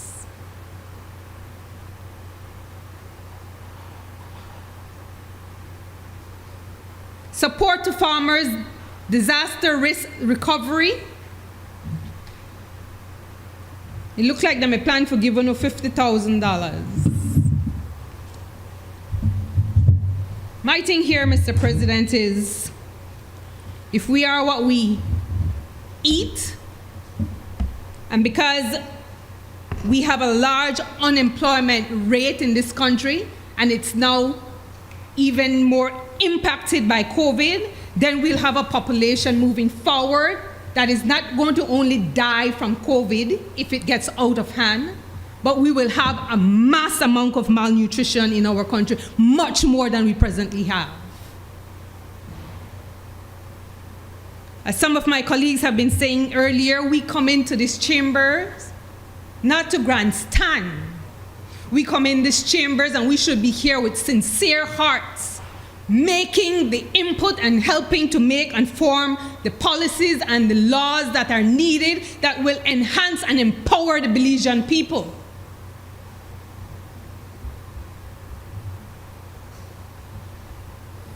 How much of our farmers have been interviewed really for them to know and to come up with a loan motion to say that, oh well, they will need cleaning, land clearing, they will need, why I not say best practices in here?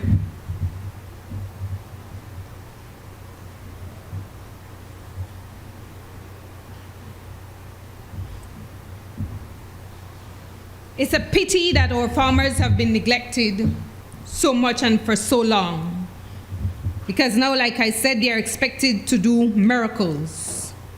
And so to my Belizean people, I'm saying to you, if you don't have a piece of land, start grow something in our bucket. Because there are many, many countries, large countries like Peru, Brazil, they have large farmlands. And just like our people, the population migrate to the urban area in order to be able to serve education area back into the, yes, it's that bad. Loans. Are we consider what is being used? But it's your children and farmers because they are own. Senator Smith. As you present your final, agriculture is a very important area for us, for our economy. And yes, while we understand that we will never, or it's going to be difficult, especially in this time we are in, to provide enough. Doesn't matter what we have, it's never going to be enough. And especially, as I said, in a time like this when we are all going through our own difficulties, and especially so our cane farmers and our other farmers.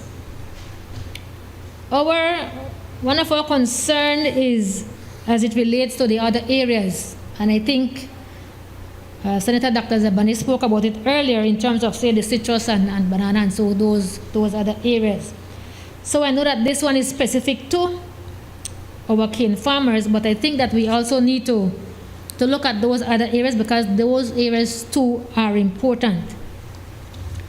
One of the questions that was asked was whether in these type of loan or in this loan and the other ones that we will see before us, normally we would be asked to provide counterpart funding for these things. So maybe Senator House or Senator Barnett will be able to respond to that. So how are we planning, or where are we going to be getting those monies from if we are to be providing counterpart funding for these projects? Plan which we deal with the issues surrounding this pandemic.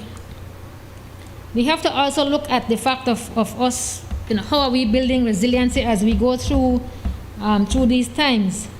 We are, Mr. President, very much concerned that we have before us today, and it's a bit sad to note that all we have before us today are loans. Really and truly, we will continue the next 5 years or longer, and these debts will have to be paid. Again, without much being said as it relates to a recovery plan, an economic recovery plan that is going to assist us in the areas that are most needed. And so I would just like to get a response as it relates to the counterpart funding. How are we going to do that? Where will those monies come from, so that we would be able to go through with the projects that we have before us for our cane farmers and the other farmers as we move to the other ones before us today. So I'd like to hear the responses to that question specifically. Thank you, Mr. President. I recognize the Leader of Government Business. Yeah, thank you, Mr. President. Three quick things. Let me start with the questions that Senator Smith asked. The other areas I mentioned in my opening remarks, that yes, we've already dealt with pulses, grains, cattle, vegetables. Those farmers have already been dealt with. And I explained why the sugar was delayed. So yes. The other question was counterpart funds. No, this is assistance to these. And it is not. You have to realize that the sugar industry is a private sector industry. It's fully private sector. The farmers are private sector, working with the mill, working with the government facilitates through the SICB, the Sugar Industry Control Board. We support CIRDI, that's what Senator Bennett saw, CIRDI, which is the research arm for the sugar. There is a contribution by farmers, contribution by the mill to that fund, and that is how research continues. Senator Lizarraga mentioned that there was 16, or I think it was Senator Lizarraga, 16 to 18 tons. That is fundamentally because in the areas that are producing high amount of sugar, they are irrigated cane. If you go to Big Falls, you'll see they are pushing 40,000 tons, pretty close to that too, but they're full-time irrigated. Pretty close to that too, but they're full-time irrigated. One additional 25 million US sort of thing, and leaders chaired by the Speaker of the House, and that is the point made, that point. Sector for farmers. Farmers prefer that route, kept on going. Right? So to cross that border in any way becomes an illegal act. So it would no longer be an informal trade, but an illegal trade. Not to mention the risk of the health hazard that everybody speaks about, including Senator Bennett. Fortunately, in 2017, the first official shipment to Guatemala, we championed. And so we signed an agreement with Guatemala, and that route is open. We have been working feverishly with the Guatemalans to try to get the first shipment, and I am standing by hoping that that happens today, as a matter of fact. I have informed Cabinet yesterday that the only remaining thing was for the Guatemalans on that side in Guatemala City to instruct MAGA, their division in Melchor. The animals have been quarantined.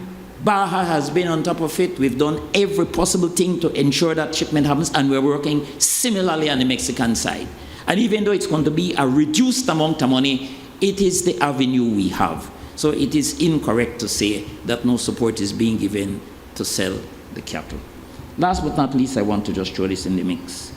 And that is with respect to citrus, with respect to shrimp, there has been a lot of work done in that respect. But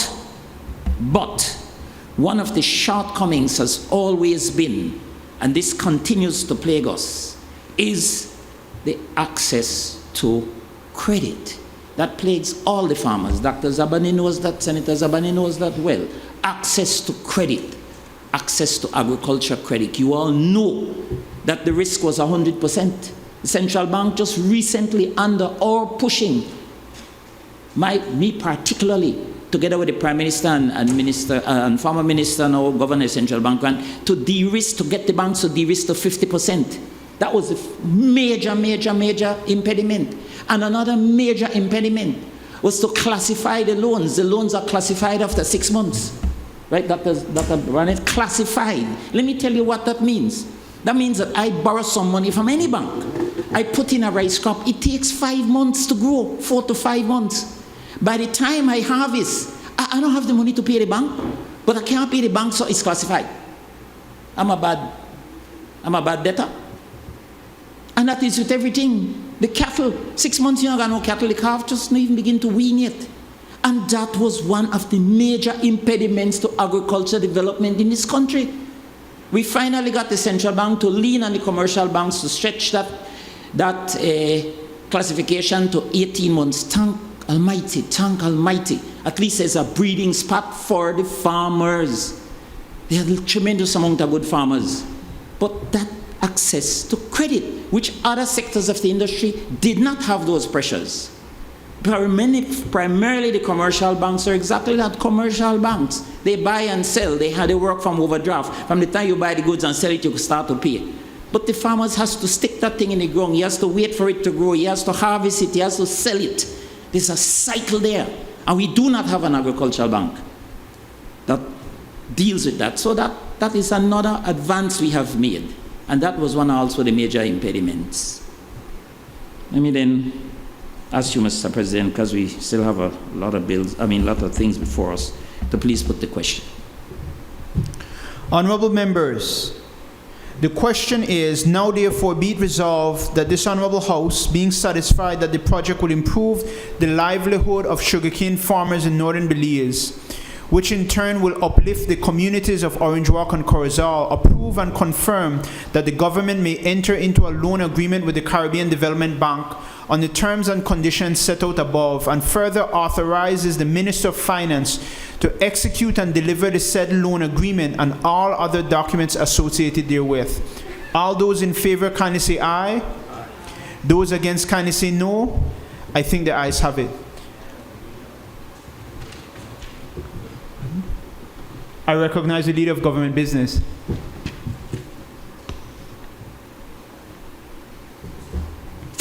In the American Development Bank support to safety nets for vulnerable populations affected by coronavirus in Belize, US 12 million.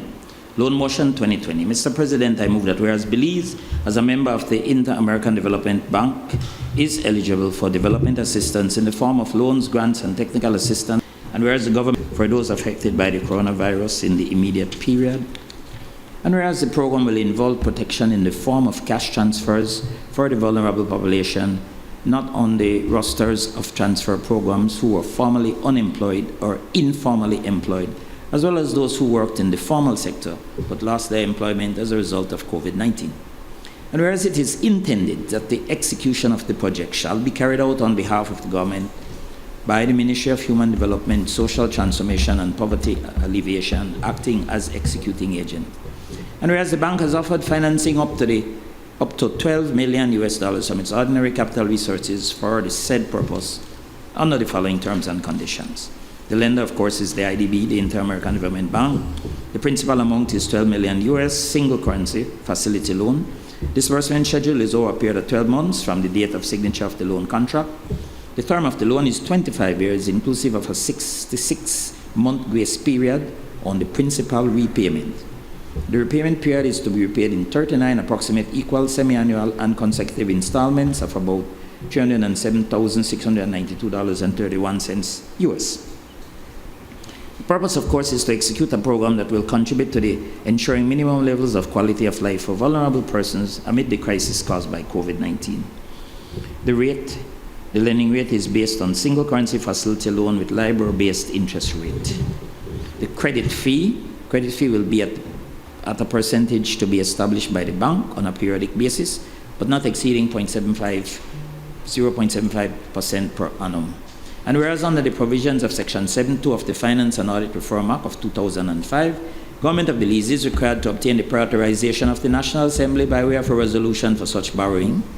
Now therefore be it resolved that this Honorable House, being satisfied that the loan proceeds will significantly assist the Government of Belize in its continued efforts to offset the loss of income and protect the levels of consumption of the vulnerable population in Belize due to COVID-19, approves and confirms that the government may enter into a loan contract with the Inter-American Development Bank on the terms and conditions set out above, and further authorizes the Minister of Finance to execute and deliver the said loan contract and all other documents associated therewith.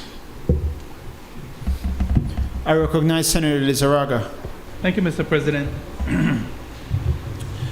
Mr. President, the government of Belize has a duty, if not an obligation, to take care of its citizenry, especially in a time of crisis. So I am going to support this motion wholeheartedly. It is the obligation of the government to do so. I'm going to throw some caution, Mr. President, $1 a month. Correct me if I'm wrong. So it's short term by its very nature. And what concerns me is, again, the long-term sustainability of whatever we do. I know it is a given that we have to have this program. I know it is a given that many more people need help. I want to see the plans as well that will not only include more people, but include more people that were not captured, Madam Czar.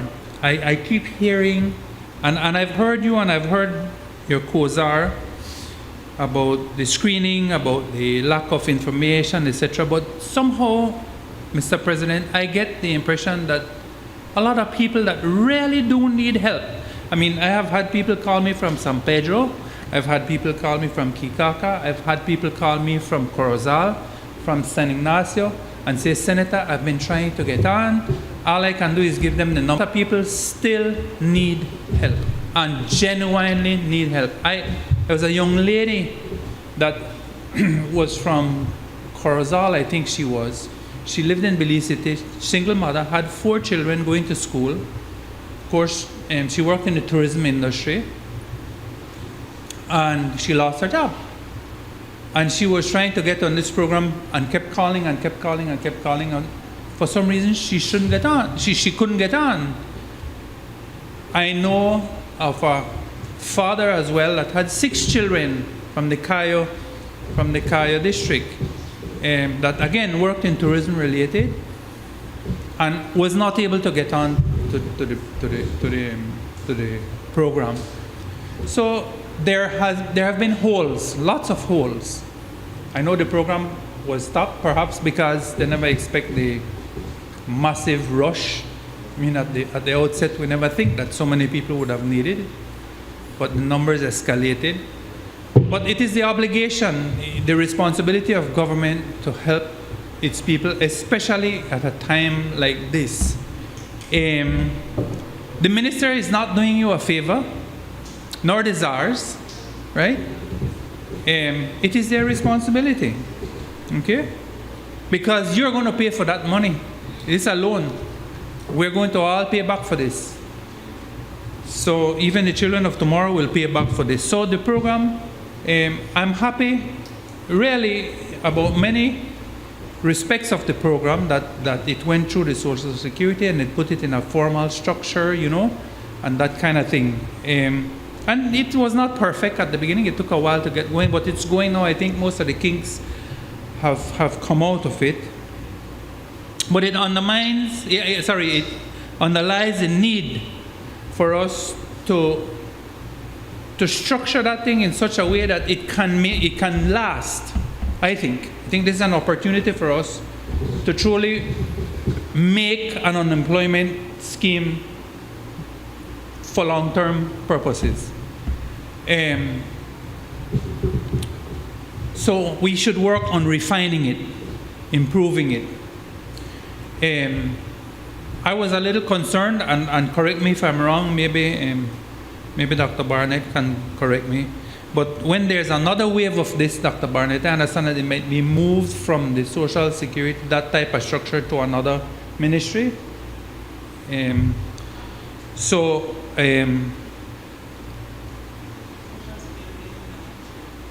No, but I mean, right, for payments, etc. And I understand that setup might change, or am I misinformed? Okay. Well, anyhow, I like the fact that there's some checks and balances, some transparency in the system that was run up. I like the fact that you had the two czars, and I just hope that we are truly transparent in getting help to the persons that genuinely need help and genuinely deserve help. And I ask that we continue to strengthen these programs because they're needed, and again that we come back to the Belizean people as soon as possible and say, look, you know, what are we going to do past the 2-month mark or past the whatever mark, because this is only enough. It might not even be enough for 2 months if we open up again and you have a whole new addition of people, because there are many people that the tourism sector especially was trying to keep on skeleton crews, hoping that we'd have an early reopen, and then they let go those people because the date was moved back, no? So I suspect that if this program is open again, we'll have massive increase. No, that has to be a priority. Thanks, Mr. President. Senator Salas. Colleague, I wholeheartedly support. There's a lot of need out there, and included in the net on several, but yet received. So it's about plugging, it's about improving and fine-tuning as we go along. With tens of thousands of people that are eligible, it is understood why yes, yes, I can share some of those examples with you later. But so yes, it is needed, and I don't see how we cannot support this. And it is one in a suite of different of the responses that need to take place, right? As has been mentioned. But there's a question here, something that caught my interest in the loan agreement, and I'll just pose it as a question and hope to get a response as we close off the debate. On page 5 of the loan agreement, section 1.12, and it speaks to coordination with other IFIs.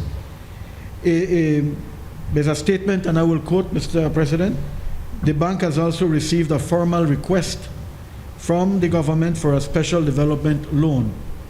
The objective of this operation will be the financing of the different actions and measures that the government is carrying out in the framework of the pandemic emergency due to COVID-19, which includes the economic recovery of the country. It goes on to say that the bank, the IDB in this case, is in close coordination with the IMF, since the approval of the special development loan is conditioned to the IMF's rapid financing instrument, being approved by the IMF's board. And I had asked if this is the same thing that the Prime Minister referred to, that we were eligible, I think, to receive up to 50% of our quota from the IMF, but that the conditionalities that the IMF was assigning to that were too harsh, and therefore we will not go after it for now. I just wanted to ask if this is the same thing being referred to here as the RFI, under which the special development loan would be conditioned.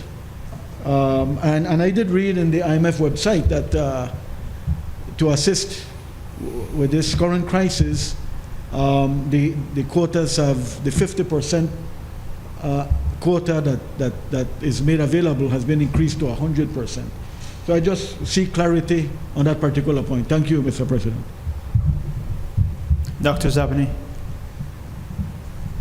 Thank you, Mr. President.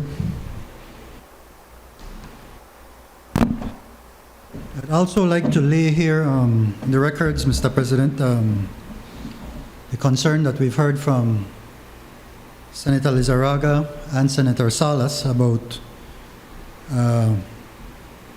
some anomalies, some inconsistencies in how the system has so far operated. And even beyond that, the concern of many out there who have applied and are still waiting to be a part in the case of the unemployment relief portion of it. Because we're talking now of $12 million US dollars more, 24 million Belize dollars that will come in now to extend, as they say, as the document says, to deal with those persons who have been previously unemployed and may have not gotten assistance so far.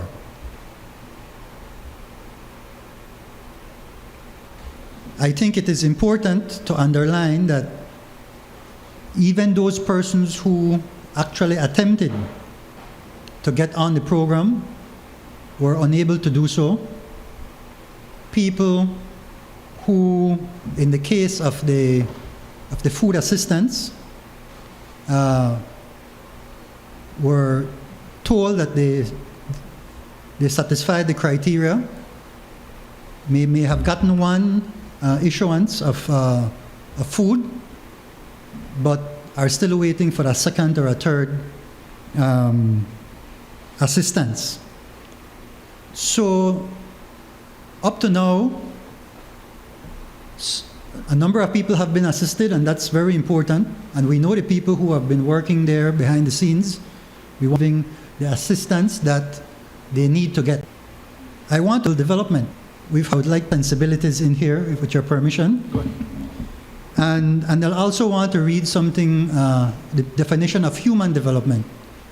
Because now we're really talking of sustainable human development and what that really entails. So the definition for sustainable development, the one that is most widely used, says that sustainable development is development that meets the need of future generations.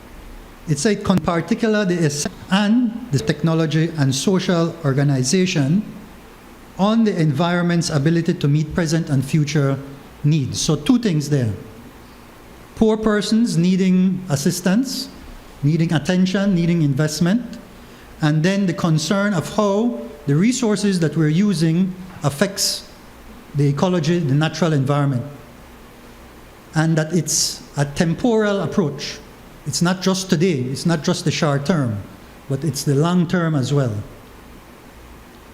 That's sustainable development. Then human development, Mr. President, it says defined as an expansion of human capabilities, a widening of choices, an enhancement of freedom, and a fulfillment of human rights. So when we put those things together, those are the kinds of needs COVID not able to meet their basic needs. We were already at a situation way back from 2009 with 41.3% poverty, and casual observation would lead you to conclude that that has increased since then. We haven't done any studies, any formal studies per se, to get the actual number, but anything would be speculation. 50%, 60%, it has certainly grown over time. And so these resources that we're putting in are critical for us to be able to assist these people. But I want to add one more thing, Mr. President, in my assessment of this loan, $24 million. A lot of our focus seems to be addressed to the people who are unemployed. In fact, everything so far, all the major investments have been to the unemployed, and of course to avoid starvation, etc. But I think that there needs to be urgent attention, a shift of focus, not to sustain unemployment, but to sustain employment. It is important that future loans, investments must go, as we heard earlier, to make sure that micro, small, medium, and large enterprises do not fall and cannot get up again. Because if they're left, Mr. President, too long, hurting, they will go into bankruptcy and they will not be able to come back and employ those very people that we're trying to help. So at least certain components of these are to be focused on assisting those businesses that are hurting. And yes, we've heard that there are some plans, possibly through DFC, etc., to reduce, to give better terms for loans, but it has not been done.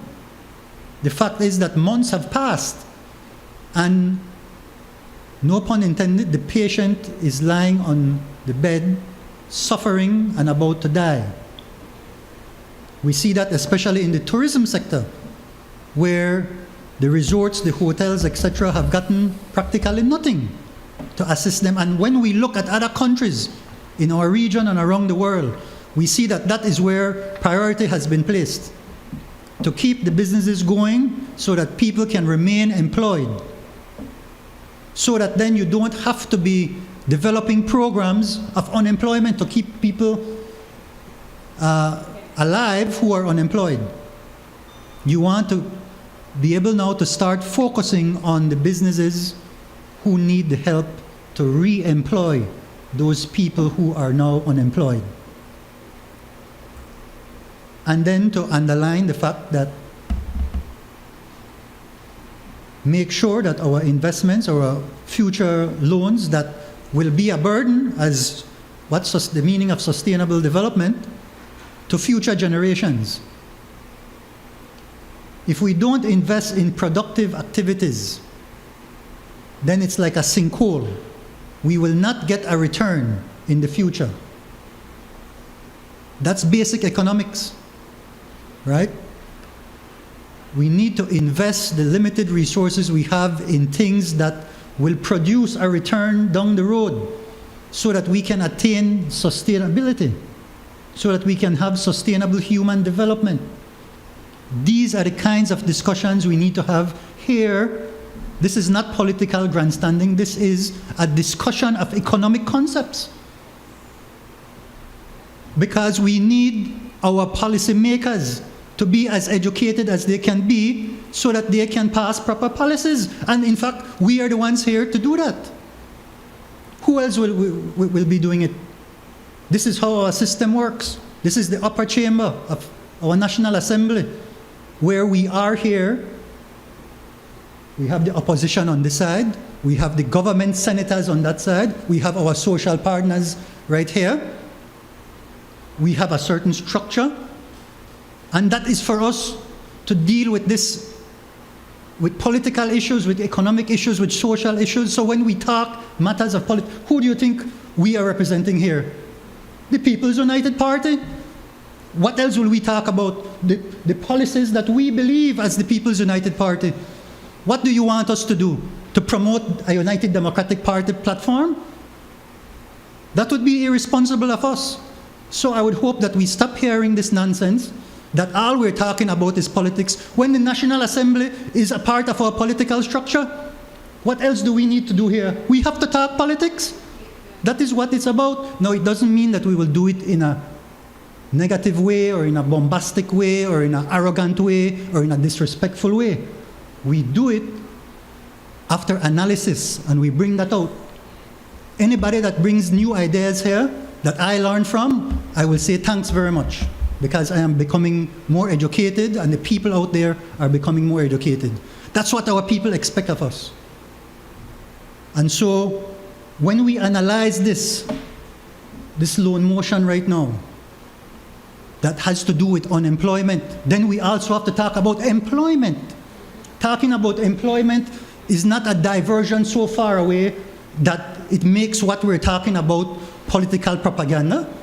It is an analysis of what we're doing. So, Mr. President, it bewilders me how we're hearing this kind of objection to what we're doing. This is what this House is about. This is what our people expect us to do. We're not doing anything outside of what is right or what is within our Constitution. It is our constitutional duty to do this, Mr. President. And I want to thank you for the allowances that you have given for us to be able to share these things. I think you get it, Mr. President. Thank you very much. Senator Bennett. Just a few observations, Mr. President, on this bill. We're very much, with your permission, I will refer to my notes. We're very much familiar with the saying that says, teach the people to fish and don't give a fish. However, at this time right now, we may think that a loan motion is sufficient. Oh, it's helping. And yes, the help is needed because we have such large number of unemployed persons in the country. But I think as leaders in the ruling party, I think more forecasting should have been done. Instead of having a bill before me to support vulnerable population affected by the COVID virus, I would have loved to see this far in the Senate bills that would, as my colleague said, would have been promoting employment and I should say entrepreneurship. So even though we have an existing structure right now, because persons have been assisted somewhat with pantry or small disbursement of money, how have that program been evaluated so that we can learn from the mistakes that we have made? Our population so far is what, 370,000 plus registered on the books. Not all those persons are in need or have applied. But then there is still that absence, and I've seen it time and time again, having been here. Monitoring and evaluation has always been one of the weakest links or pillars of this ruling party. We know that a system exists. We know that a system is in place to help the vulnerable people. And yes, you will have those small percentage that will be impacted, that would not have access to that structure that exists right now. But what has been done? What research, what evaluation that has been done to say that we will minimize or eliminate those who have not been able to access the funds or the pantry? I still not hear that coming out. But yet we are going to be getting a loan of $24 million. And again, that's just a drop in the bucket, because by the time we disperse it to those who have applied based on the last experience, we're probably looking, as my colleague said, just at 2 months of sustenance. And you get $150 every 2 weeks. You don't necessarily get it on time either.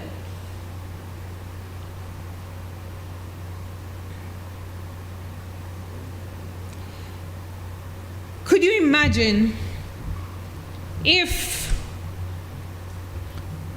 the $2 billion that were spent unconstitutionally, if it was invested in factories for jobs for the Belizean people, we would be in a better situation just now. Thank you. Senator Shabbat. Thank you, Mr. President. Mr. President, here we go again. GOB is asking for more money for something that they should have already covered. When this crisis started, when we were hit by the reality of COVID, back in March, the Prime Minister told us we have $100 million to deal with this pandemic. The money is done. And nobody has told us how that money has been spent. But we're asking for $24 million more. $100 million, Mr. President. Can you grasp how much money that is? How many Belizeans could have benefited from that $100 that they were giving out if that $100 million was invested in the people? Where did that money go? I don't see any mass testing by this government. I don't see any new health protocols. I don't see any new or expanded hospitals. Where is the money? Why has that money not been accounted for, but we're now asking for more money?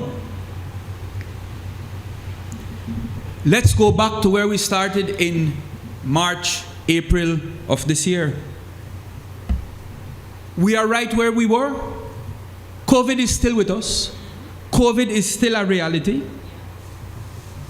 There are thousands and thousands of people still without jobs, Mr. President. And yet, we are yet to see the government's plan to get these people back to work. There has been no economic stimulus for small and medium-sized businesses. I want the government, Mr. President, to explain to the people what became of this $100 million. How come they were left without food and jobs? All the small and medium-sized businesses that had to close, why did not they benefit from this $100 million? Mr. President, Belizeans were made to stay home without food and with little or no financial assistance. Even today, people who applied from April have still not gotten money. We're now at the 1st of July. April, May, June. People are still out there starving, man. They don't know where the next meal will come from. But yet, $100 million has been spent. Mr. President, people stayed home. They were made to stay home. They got little or no financial assistance. But yet, when they start receiving their BEL bills, it more than doubled in some instances. How do we expect people to pay these bills? This loan speaks about vulnerable people. This loan is supposedly targeted at 40,000 people. There is no epiphany here, Mr. President. This is the same 40,000 people that were identified back in April. Where is the assistance for them? Why did they not benefit from that $100 million?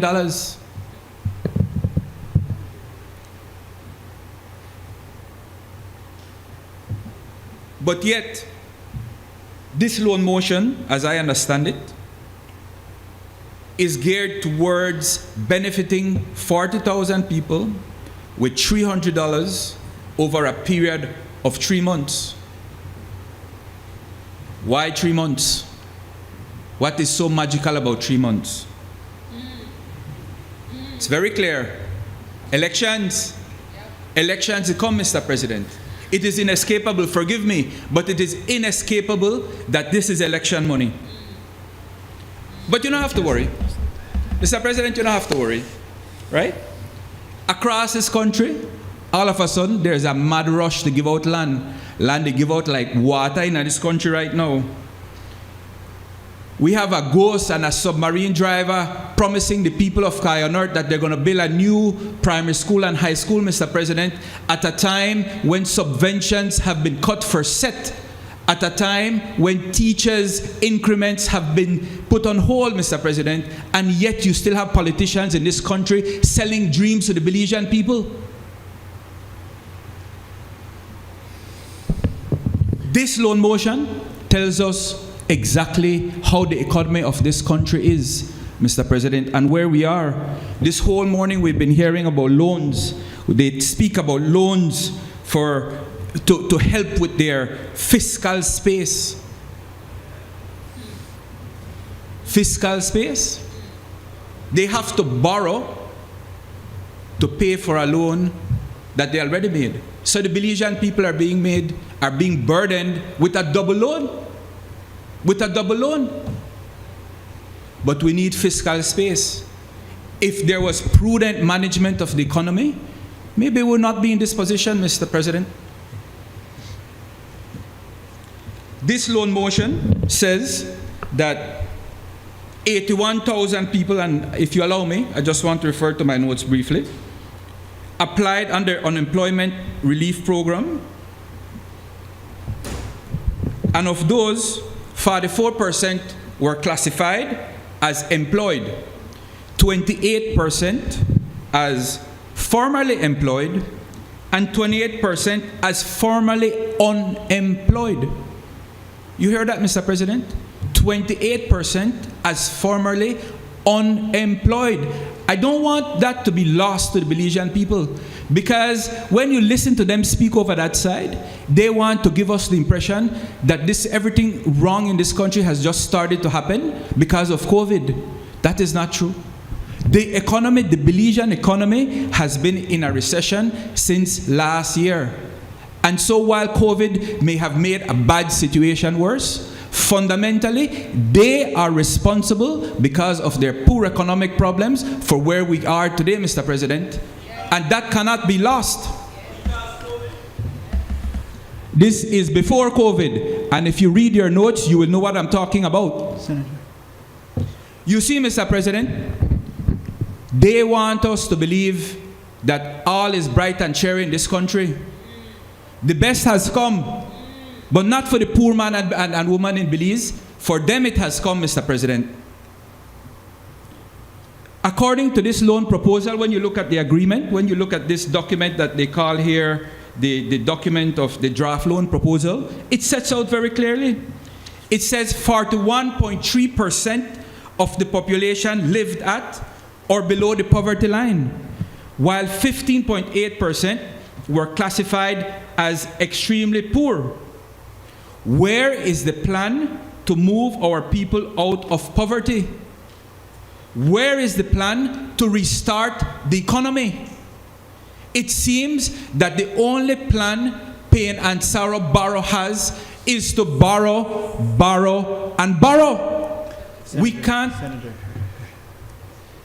Mr. President, we cannot build and rebuild on borrowing alone. There has to be a plan.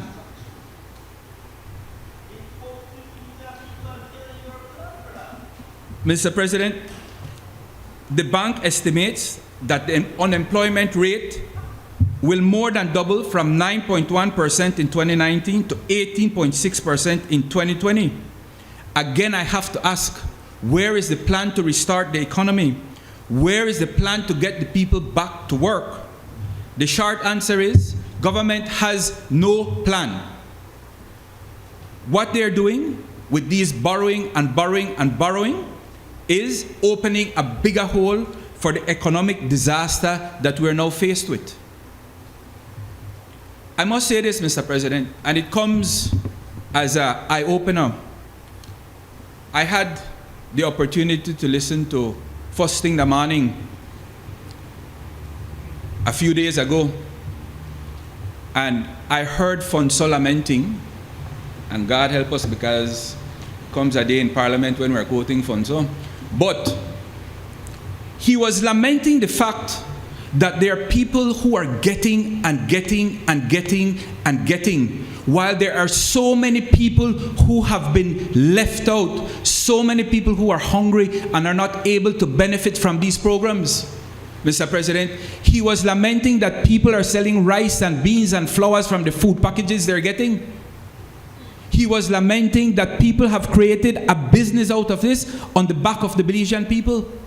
And who are these people, Mr. President? It can only be those who are close to the United Democratic Party government.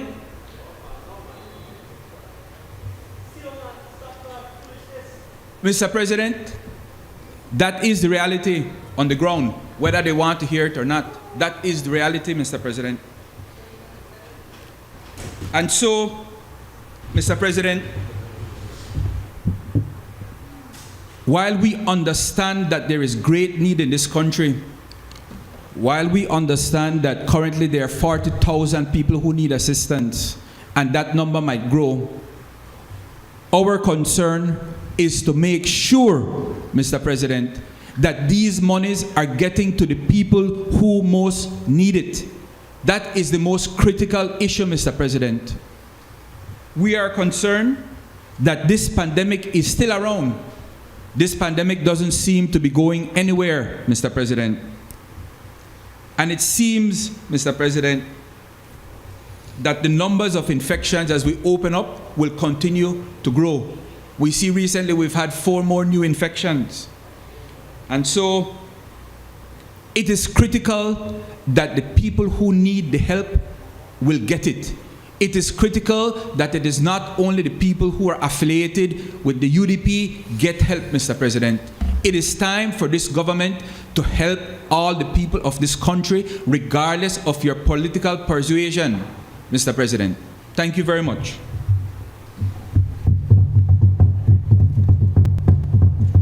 Senator Barnett. Yes, thank you very much, Mr. President. I will say a few words on this primarily because I have been one of the persons responsible for the design, the implementation of the unemployment relief program.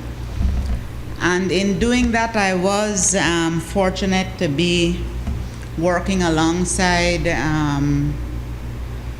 a representative of the People's United Party, actually, Mr. Chris Coy, who is, I count him as a friend. We worked together many years ago. And it was always a pleasant exercise because we were never working as political appointees, but we were working on an issue that clearly was fundamental to the economy, to all of the people who were being affected in their jobs, in their livelihoods by COVID. And I want to be very clear that there never was any political influence at all in how that program evolved. Every single person who was approved under that program was approved on the basis of the criteria that was agreed from the start, and in actual fact in the implementation, every list of approved persons was approved by both myself and by Mr. Coy. There was never any political determination of that. And I say this because every now and again I hear comments that would seem to suggest otherwise, and I would not want to put that that possibility, give it any credence at all, because it just never happened. It couldn't happen the way the situation evolved and the way it was implemented. The approvals that were made jointly were then sent over to Social Security Board, and Social Security Board made the payment on the basis of a list that they got, and they wouldn't know how the list was put together because they were not involved in that process. They made the payment as strictly as a paying agent. We've heard situations in which persons have said that they applied and they have not gotten help. Yes, we do have quite a number of persons who applied under that program and who did not receive assistance because I don't know how many of you are close to the population numbers in Belize. And speaking specifically about the people in the employable age category, the Statistical Institute, if I remember correctly, counts the labor force at about 180,000 people. And of that, that's the people who are able to work if they so desire. And then people who are actually looking for work, working, is about 140,000. So you have that other 40,000 of people, mostly people who stay at home, women in particular, who don't go out to work, but they are counted in the employable age because that's where they are. And of the total persons in the labor force of 140 or so thousand people, we ended up with an application for unemployment benefits of 80,000 people. The numbers showed somewhere like 42-45% applied. Now we know going into the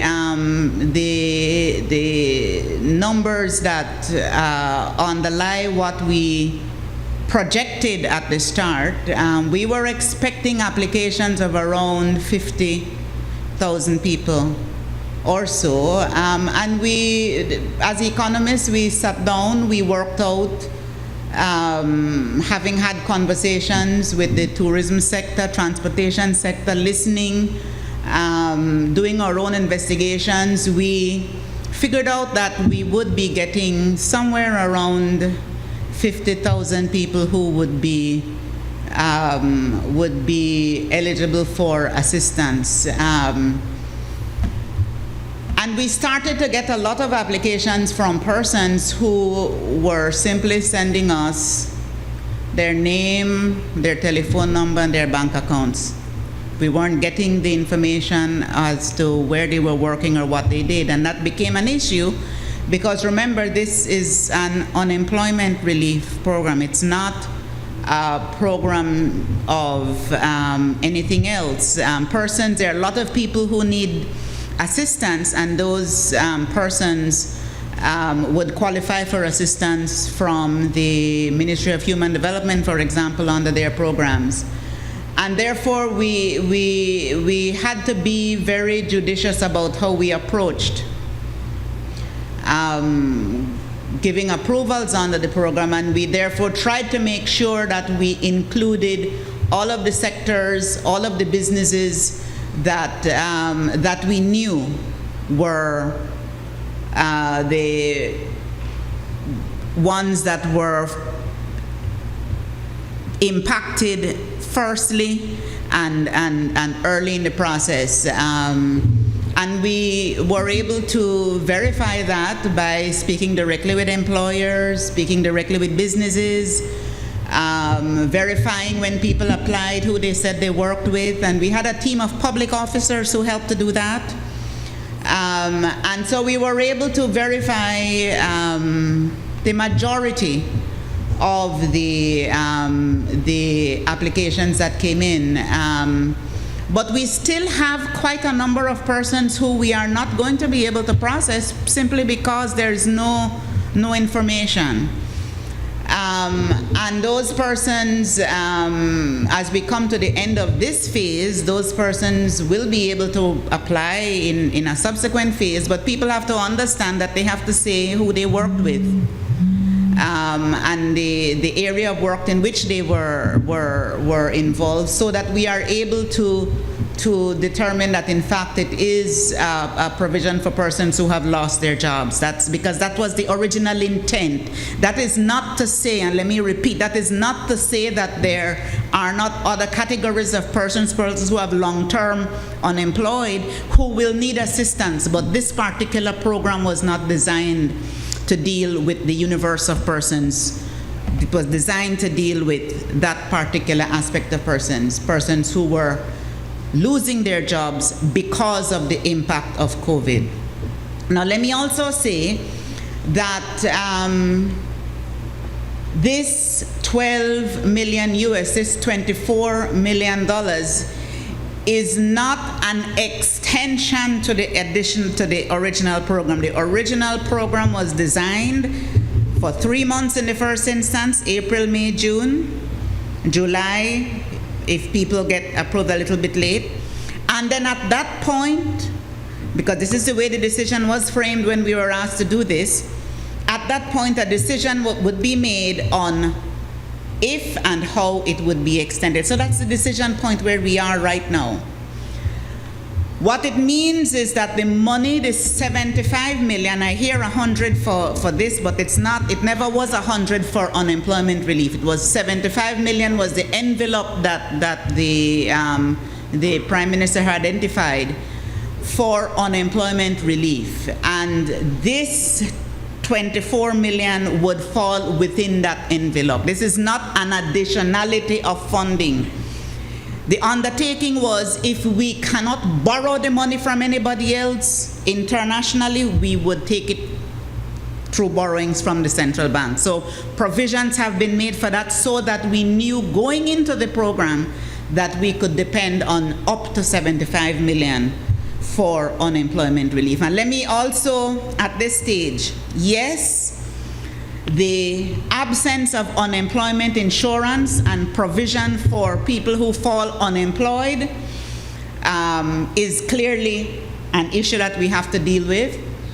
Globally, we have seen unemployment insurance schemes fall apart because there are not many countries that would have had enough resources in their unemployment insurance pool to deal with the volume of unemployed persons. This was not designed to be unemployment insurance of that nature or an employment response in the nature of an employment insurance facility for two reasons. One is that normally unemployment insurance is something that the worker contributes to, so that it would come through the Social Security and you would pay, and when you lose your job you can apply for unemployment insurance. And so it would never be an instance in which you have a huge volume of persons all losing their jobs at the same time. So that's the issue that we would have with an insurance fund. But this program in itself was not intended to be a response in the nature of an unemployment insurance, because we were not trying to tie the funding to anybody's wage history. What this was really what we called a minimum income kind of facility of a transfer, so that we knew that people who had lost their jobs would at least be able to count on a minimum amount of money.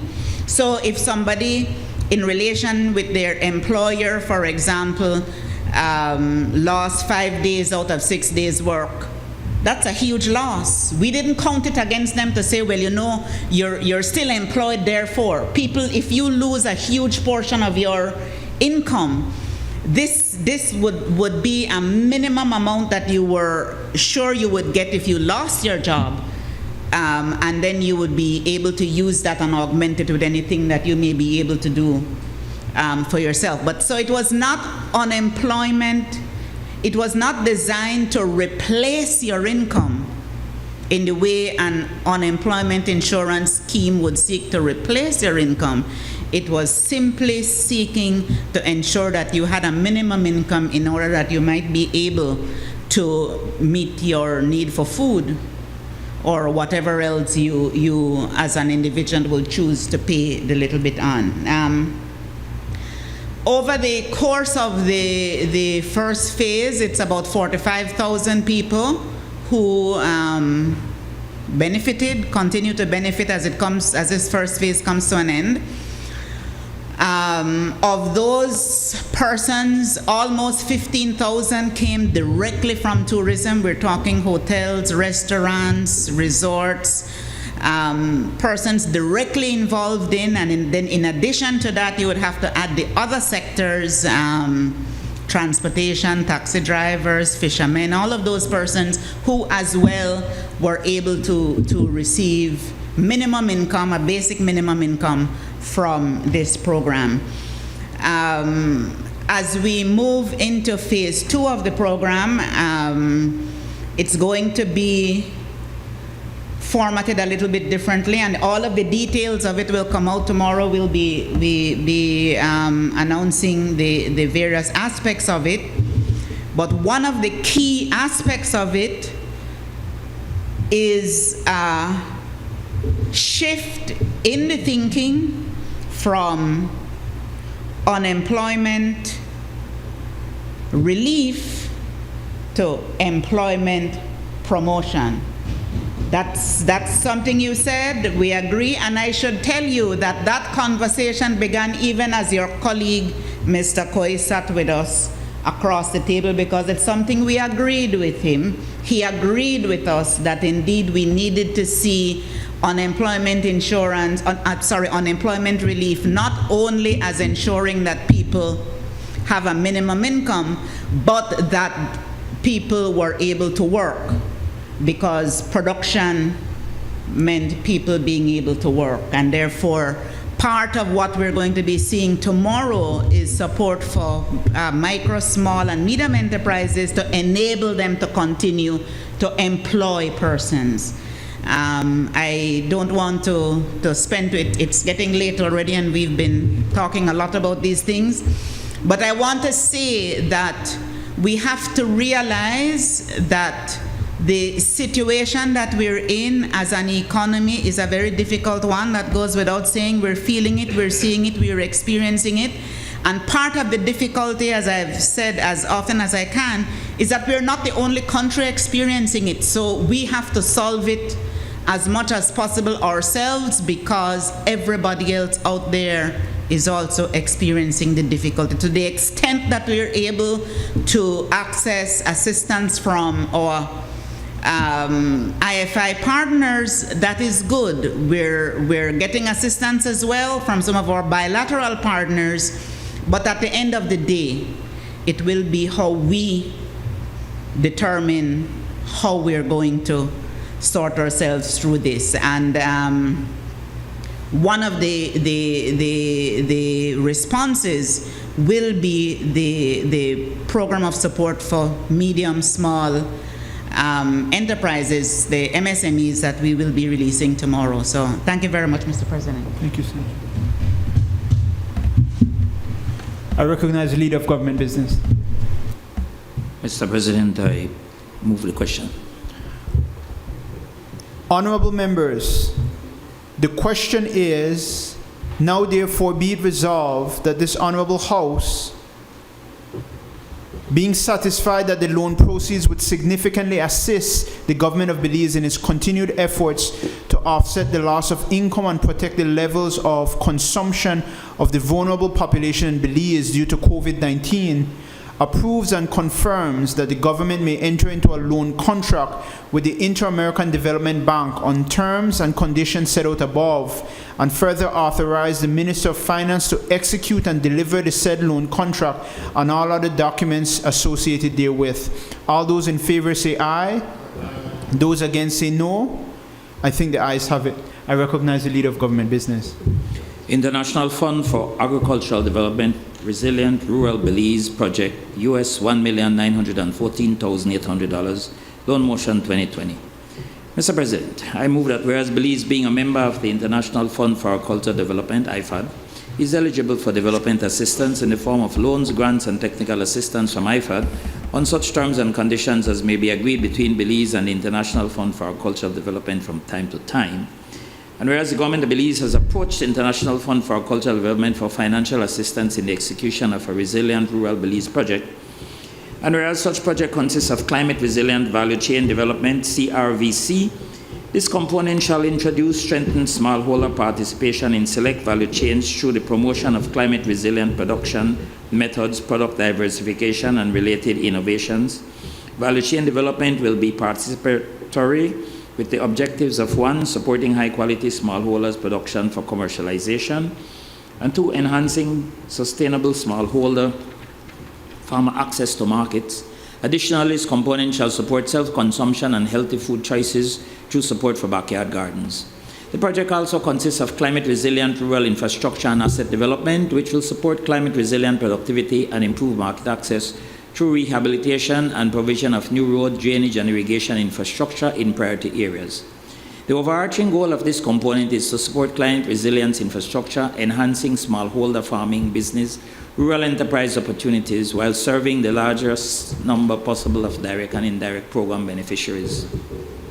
And whereas the International Fund for Agricultural Development has offered financing up to $8 million for the said purpose, with $1,914,800 being loan funds and $6,082,200 being grant funds under the following terms and conditions. The lender is the International Fund for Agricultural Development.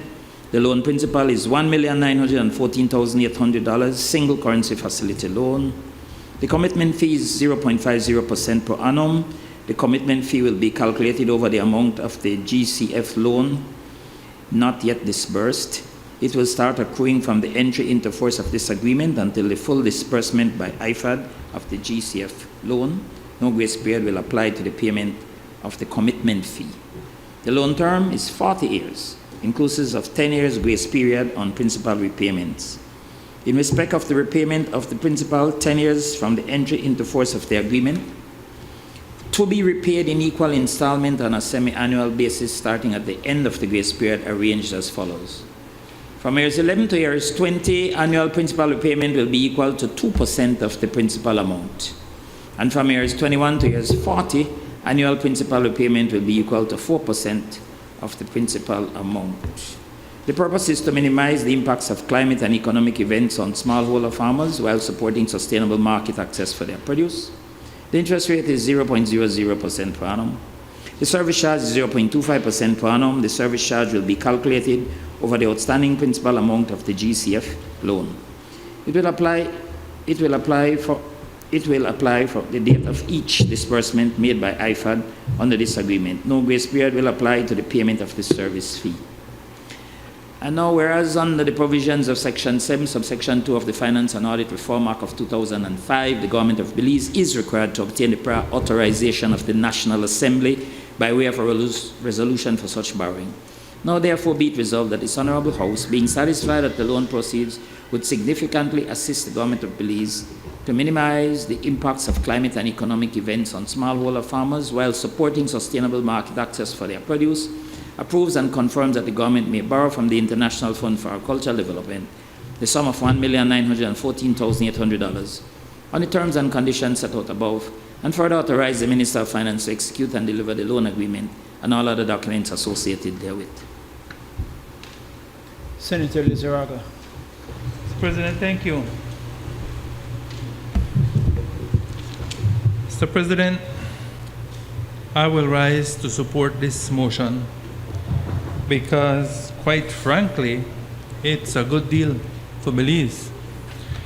I mean, I don't think I've seen a loan this generous ever.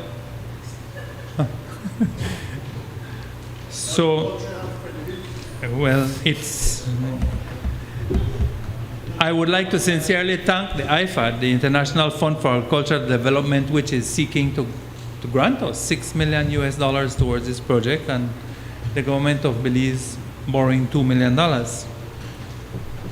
It's commendable that there is a move to begin diversification and to focus on other crop areas.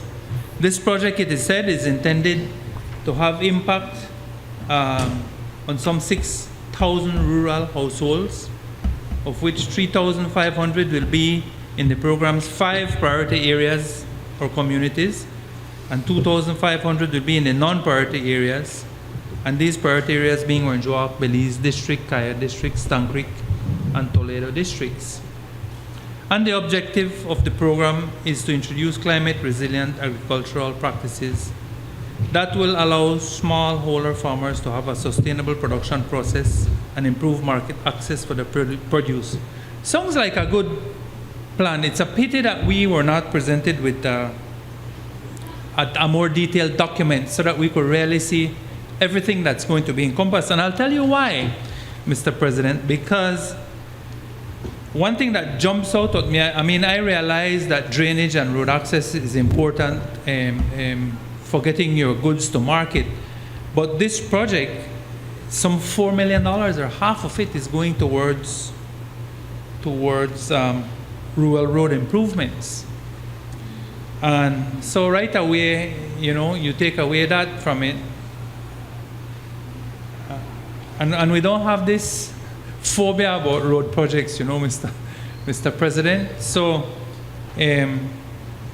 we know that we need irrigation. We know that we need drainage. One thing that I don't see here is some sort of protection plan, like to say greenhouses or indoors, indoor type farming, that kind of thing. Cooperative farming. I know that there are plans in here to try and pool these people, and a component of it is going to be training for 10 people to kind of spearhead this thing, etc. And it also includes government strengthening, that what we can see, project management costs, strengthening producers' organizations. These things have been attempted in the past, and they've not been, or they've fallen by the wayside. But overall, I wish the program every success, because we need programs like this.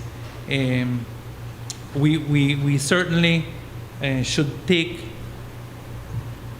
good advantage of this grant. I hope it's put to good use, and I hope that most of the impact will in fact be really focused on helping those farmers that truly need it.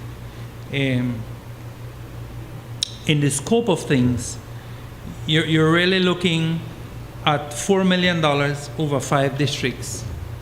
And it also identifies of the 6,000, 2,500 that will not be in that priority area. So I suspect it's going to be 2,500 in the Corozal district. That's the only district that's left, or the Keys. I don't know if you have this type of home gardening and planting of those 6 priority crops in those areas. Not that we don't need them. The program is going to be focused, it says here, on tomatoes, sweet peppers, hot peppers, cabbages, carrots, onions, and 1 fruit, pineapple, and beekeeping products, principally honey. Well, my question would have been, there's so many other things that we can do to chip away at our food basket. Why is it only limited to those 6 areas? I can think of much more fruit trees and other types of crops that we certainly could use and even import. So while I wish the program every success, I would like to hear more about it, Minister. And if there's some document that we can be provided with, so that we could follow up on this, because I think this is the type of investment that we need going forward to really truly strengthen the agricultural sector. And of course, in these times, we want people to be as resilient as possible, as self-contained as possible, and to give them every opportunity to have some income stream. So I support the project. I wish it the very best. I hope, and I know the minister will do his very best to ensure that we have very little slippages and wastage in this project. And I look forward to receiving, if any possible, Minister, more reading material on it. Thank you. Senator Salas. Mr. President, this is a terrific project, and I rise to support it as well. as my colleague said earlier, the arrangements are very good. And I noticed that for every dollar we are borrowing, we get $2 as grants. So it's a very good arrangement. And I am also pleased to see that the loan will be focused on climate resilient production and marketing. And there's an additional almost $1.3 million to go towards that as well from grant monies. And I can understand why that amount of almost $4 million would go towards rural roads. That's, I mean, the conditions of some of those roads need a lot of attention so that the producers can have easier, more facilitated access to markets. No? The one little criticism I have, and I hope the senator, the lead senator for government business appreciates what I will say. In the loan agreement, it mentions the lead program agency being the Ministry of Economic Development. And I question why that was so, and not the Ministry of Agriculture and Food Security. But reading into the documents, I realized why that was so, that the Ministry of Economic Development is the designated national authority, I believe, for the Green Climate Fund and the links with IFAD. But obviously, the Ministry of Agriculture and Food Security must take the lead in this one, and rightly so. We need all the support we can get in agriculture. With tourism at a virtual standstill, we have realized how vulnerable that industry is. Agriculture is the way to go. And we must dedicate all the resources and the support we can to agriculture and food security. And a term I learned about a year ago when I visited friends in Toledo, food sovereignty as well. We need to be, and you reminded me, my colleague on the other side, right, Senator Bennett, she was featured not too long ago on national news for backyard gardening. And I say kudos to her for that. I see that this project also focuses on supporting that. The more food secure and food sovereign we can be, the better for our country. Thank you very much. Senator Smith. Thank you, Mr. President. I rise to make my contributions. We at the NTUCB also support this motion.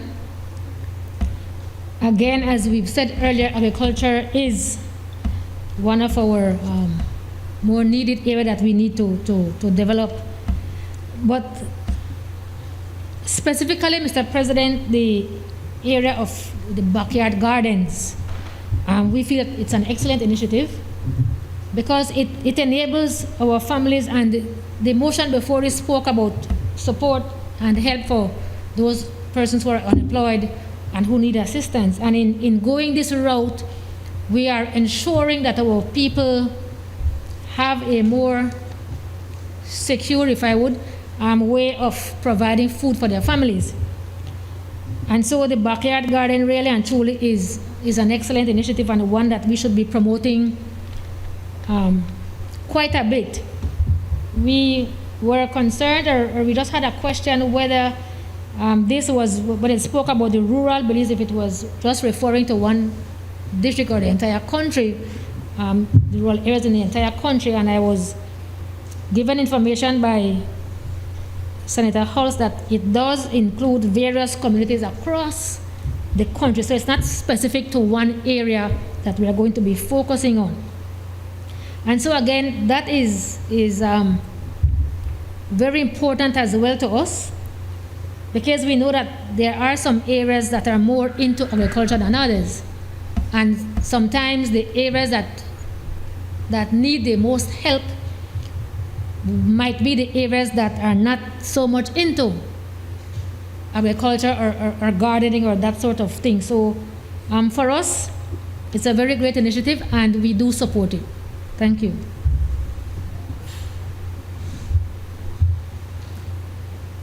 Senator Bennett.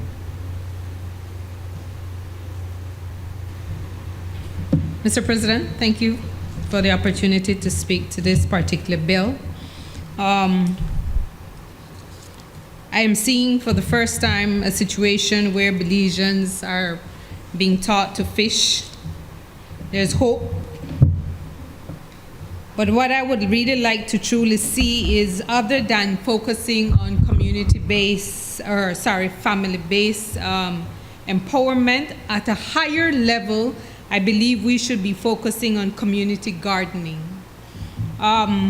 At least in this stage right now, with the little money that is actually being utilized, community gardening has more impact, more far-reaching impact, and you can definitely see lots of benefits if we would go that way. For one, we would see an increase in fresh food available to persons who are unemployed. If we have a community garden, we can definitely ensure that there is, or we can definitely see that there's improved food security in that community. We can certainly see that there will be community togetherness if there is community gardens. We will definitely see an increase in physical activity.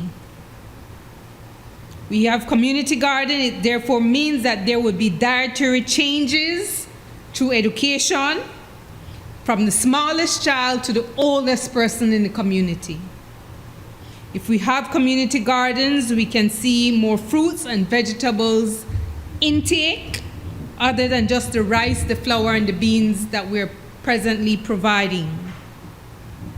And having a community garden, or even having a backyard garden, Mr. President, can actually change appetites of people. If you're exposed to a wider variety of fruits and vegetables, your appetite change, and you therefore become enculturated in having to make better or healthier food option choices as a result of the fact that you have been exposed basically to actually planting the fruit or the vegetable. So we can see a shift in change from a country that can be staring down to a massive number of malnourished persons to a healthier population. If we start planning with the monies that are being spent, if we start planning at a level where every single community can have a community garden. Just as communities plan for parks and church, this is where the government now needs to be able to identify lands, prime lands in every single village in this community, because this particular loan motion speaks to what? Resilience for rural area. Yes? The backyard gardening is what will help to fill the gap as the farmers try their very best with the little that they will be given. That's my contribution. Senator Rock. Mr. President, I rise to make my comments not on the individual bills, but on them on a whole. Because in our mind, when we looked at all the loans that were brought before us, they seemingly came because of the whole COVID situation. And it's undoubtedly represents the time we're living in. With your indulgence, I would like to look at my notes. 2020 proves to be a year of serious challenges for all of us. The world around us are wreaking havoc from COVID-19. People are still dying around us. And I think that because of the church focus being people-centric, we are very cognizant of how what we do in this chamber will affect the people. We are not about micro or macro economics.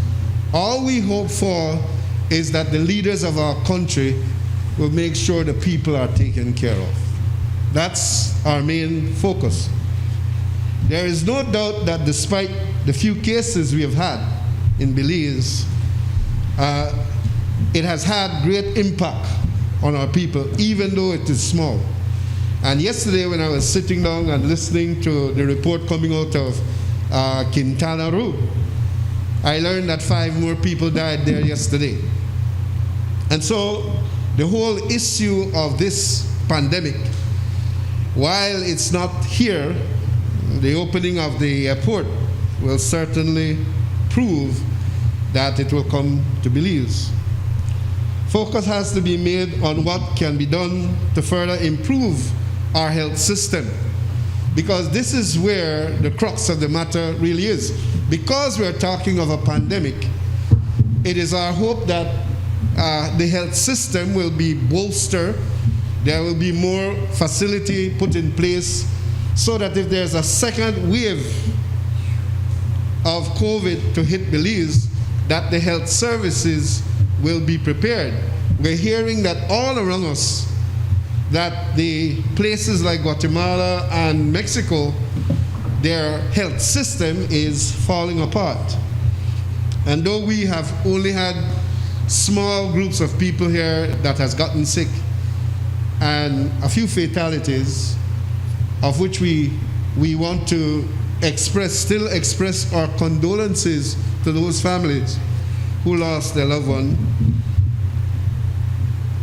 The church is thankful to God that He has answered our prayers to a great extent, because had there not been prayer offered on behalf of this country, I don't know what we would be, or where we would be. Last night I heard that we had 4 more added to the list. And you know, every time you hear things like that, it becomes more and more scary concerning this virus.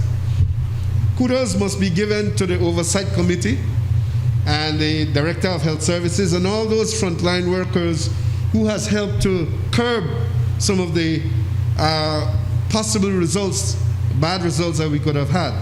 I want to take this time to shout out my own daughter, Dr. Tamari Rock, who works at the KHMH.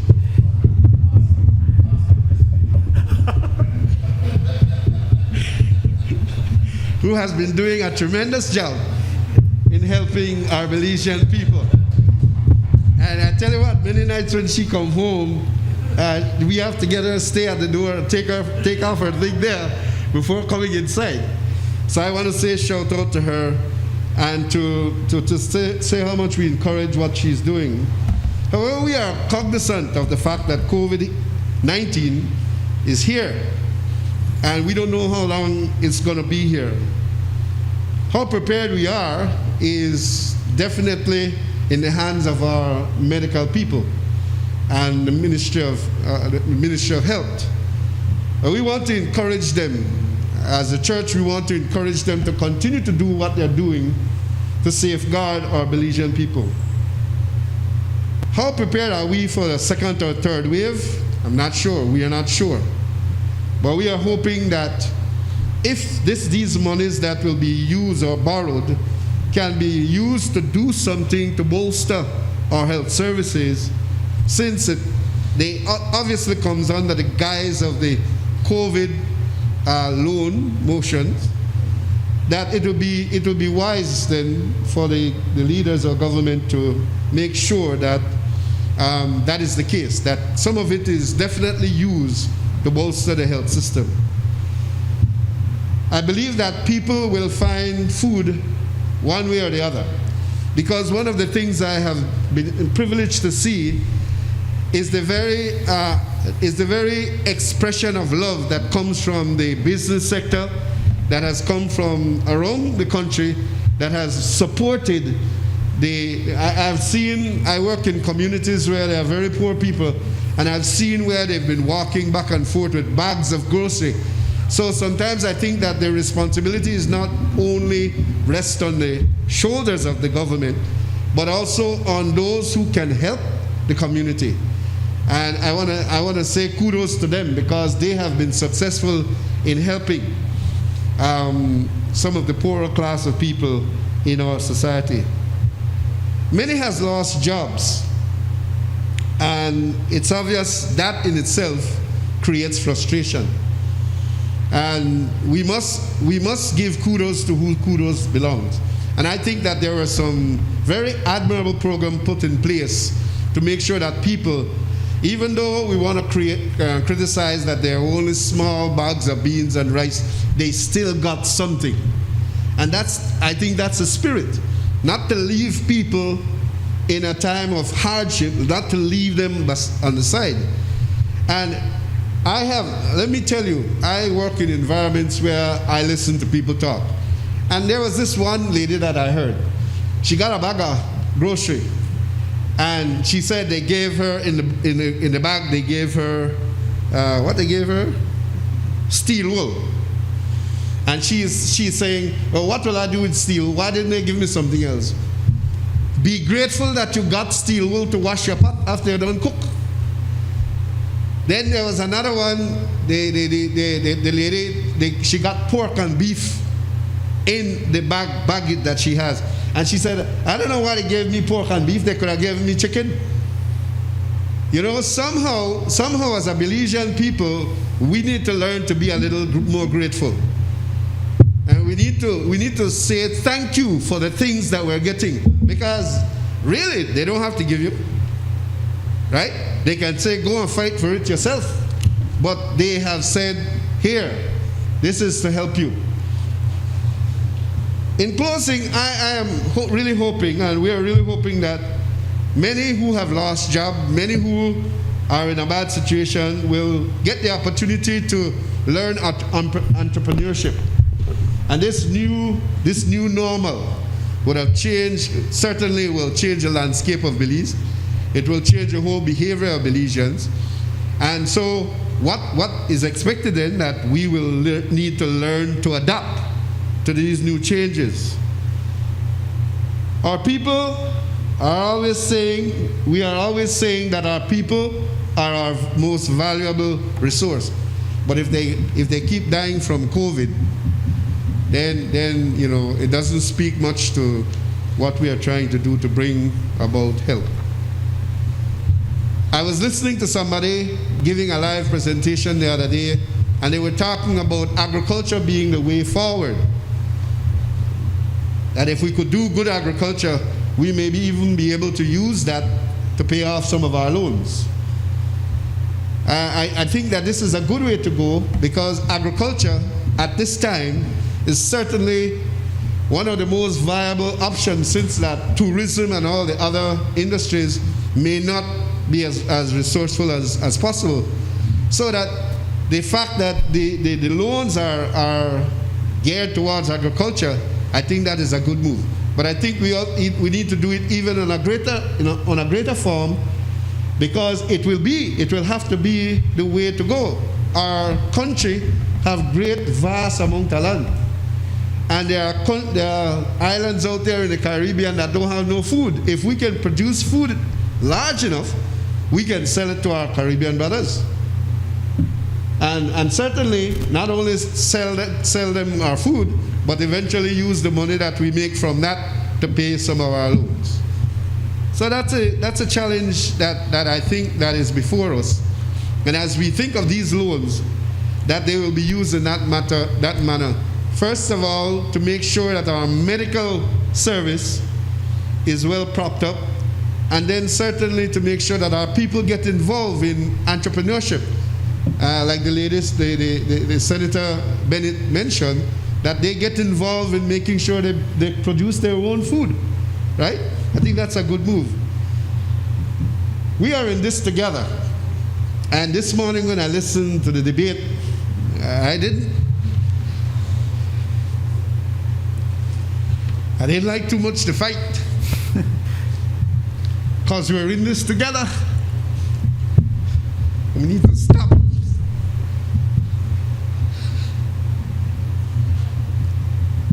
We're not going to help Belize fighting. We're going to help Belize working together. PUP, UDP, everybody. Bringing the country to a place where when this thing has finally gone, we can say we did it together.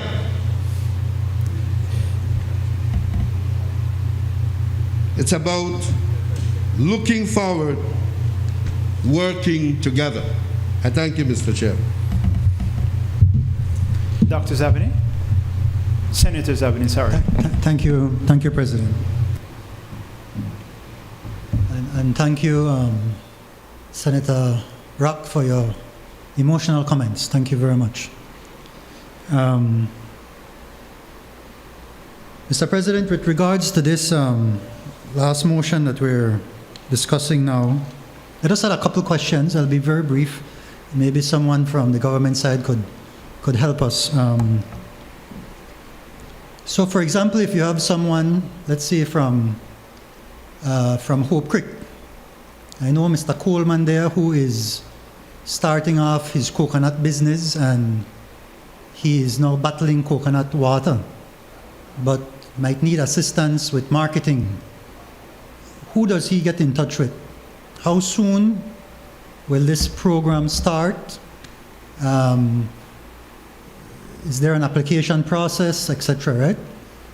We have people, for example, in Sarawi who are doing their backyard gardening because they no longer are employed in the tourism sector. The hotels have closed. What would Ms. Emmanuel need to do there, who no longer works in the tourism sector? How does she access these funds, right? And is it limited entirely to the rural areas? For example, the peripheries of Dangriga, for example, are semi-rural, or they border with the right outside of the town borders. Would this program also apply to persons there? Would they be able to apply to receive these funds? A little bit more detail. So that's what I wanted to ask. Thank you, Mr. President. I recognize the Leader of Government Business. Thank you, Mr. President. First of all, I want to thank colleagues for supporting this motion. Let me just say that, at least during my tenure, and I don't know before what happened, but by the time my term comes to an end, and I trust it is in November, and I can go home and retire, we would have had loans in the agriculture sector to the tune of $112 million. The problem, and I take Senator Sala's comment very seriously, because unfortunately or fortunately, all the international agencies have a focal point. And in this country, it's the Ministry of Economic Development. So they develop what is called a program management unit and a program oversight committee. We sit on it. We in the ministry don't lead it. I wish we did. And I say that because in this country, we have developed over the years the 5 sins of non-productivity, and the media may want to repeat them. I've said them even when I used to teach. They're go for, look for, wait for, don't know, and can't find. Go for, look for, wait for, don't know, and can't find. Anybody you meet is going for something, looking for something, waiting for something, no know something, or can't find something, but it's not productive. Yeah, then got one little. And I say that because we suffer from that. There's these committees, and let me tell you about one of the program started 2 years ago already. We passed a loan in this house for the first $8 million of this one as a full loan. But when it was being negotiated, I said to the IFAD people, and I said to Louisa from Rome, we have to run this. I can show you pictures of Nago Bank, where we unfortunately, 2 years ago, I tried to get Louisa, and I took her down there, Mr. President, to go see Nago Bank Road. And I said to her, if you allow me to pull out $40,000 out of this money on Friday, you can drive down here Monday morning. I guarantee you. I'll take a grader, rollers, couple dump trucks, and dump it up. And her response was, you know, Minister, that can't happen. We have a committee, we have to put out tender, we have to get studies, we have to get design for the road, and on and on and on and on. So I took Louisa to Big Falls. We have 10 miles of road that we do. And I tell her we do that in 3 weeks. Done. Highway, you could run 50 miles an hour on that. And you know, cost where it costs you neither. And we never did no great international design. This is what Nargo Bank still look like 2 years later. And now I'm not knocking the engineers, but the engineer that they hired had to have a master's degree and he had to have 10 years experience and on and on and on. And I understand all of that. But the Mennonites in Spanish look out and pull out one bridge on one road, and I'm not sure they got a high school. And from where I sit, what is the weakness? The weakness is getting it done.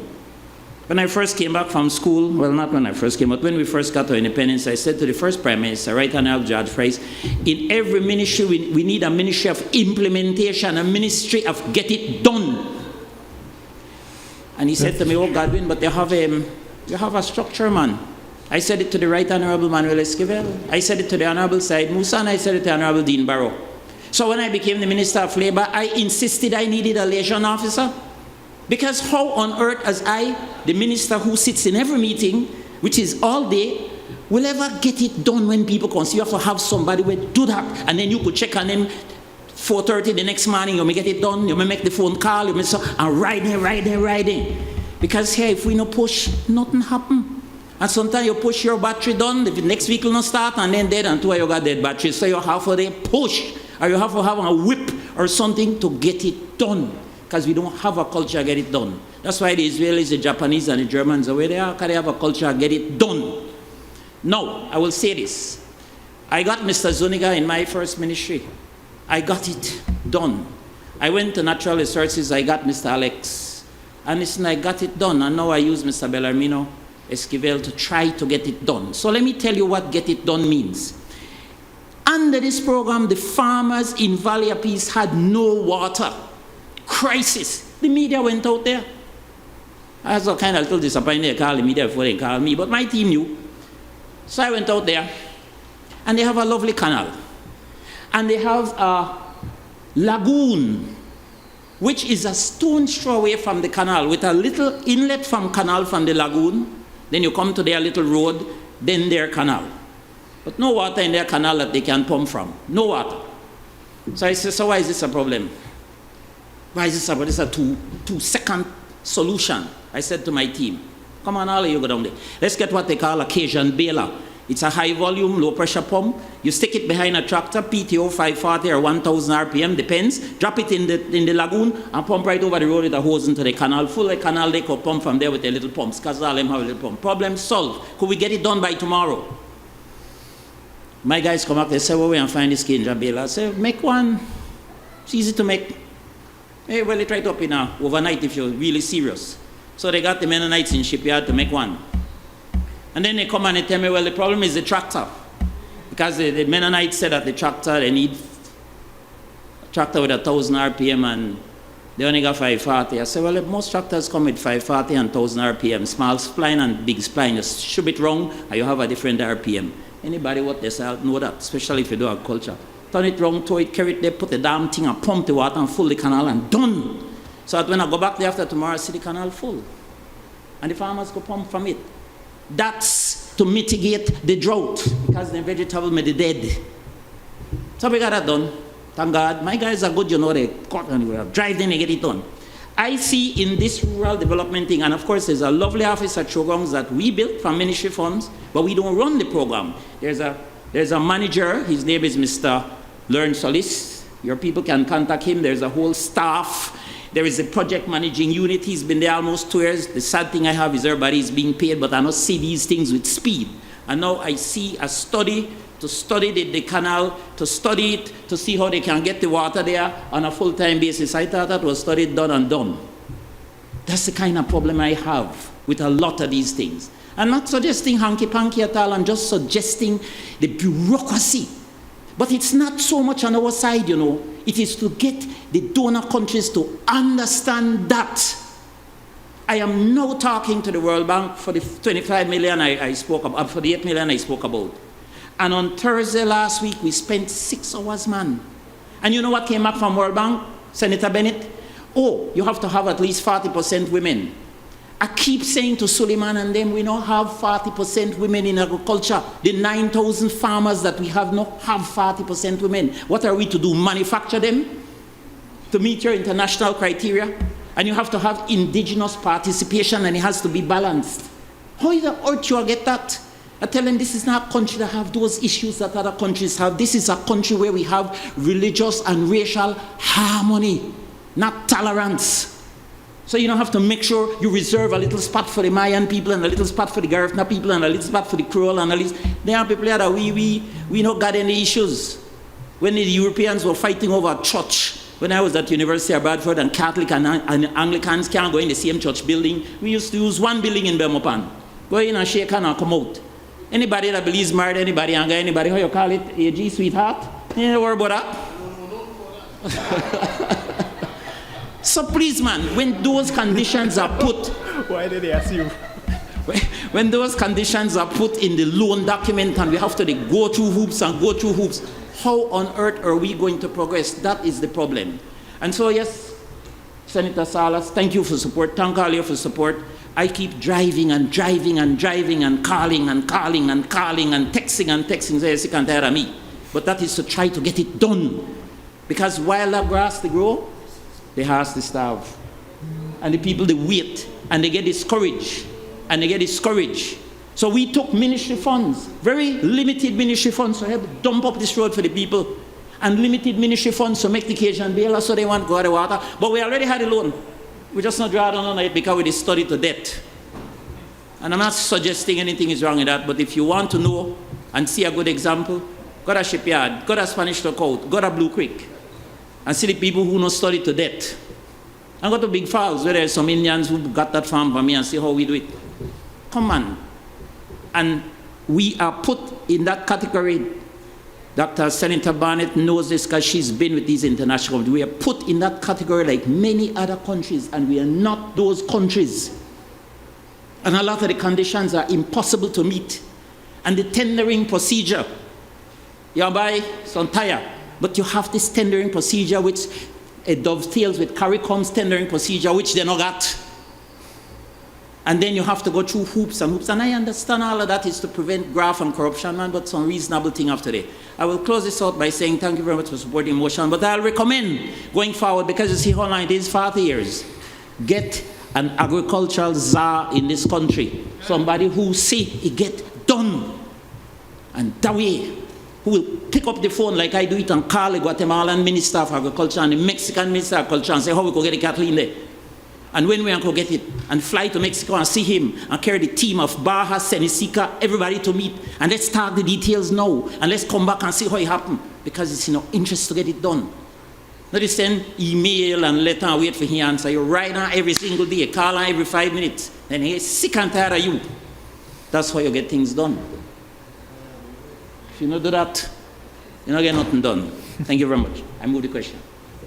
Honorable members, the question is, now therefore be it resolved that this honorable House, being satisfied that the loan proceeds would significantly assist the government of Belize to minimize the impact of climatic and economic events on smallholder farmers while supporting sustainable market access for their produce, approve and confirms that the government may borrow from the International Fund for Agricultural Development the sum of US $1.9148 million on the terms and conditions set out above, and further authorize the Minister of Finance to execute and deliver the loan agreement and all other documents associated therewith. All those in favor kindly say aye. Aye. Those against kindly say no. I think the ayes have it. Bills for second reading. I recognize the Leader of Government Business. General Revenue Supplementary Appropriation 2012-2013 Bill 2020. Mr. President, I rise to move the second reading of a bill for an act to appropriate further sums of money for the use of the public service of Belize for the financial year ending on the 31st day of March 2013.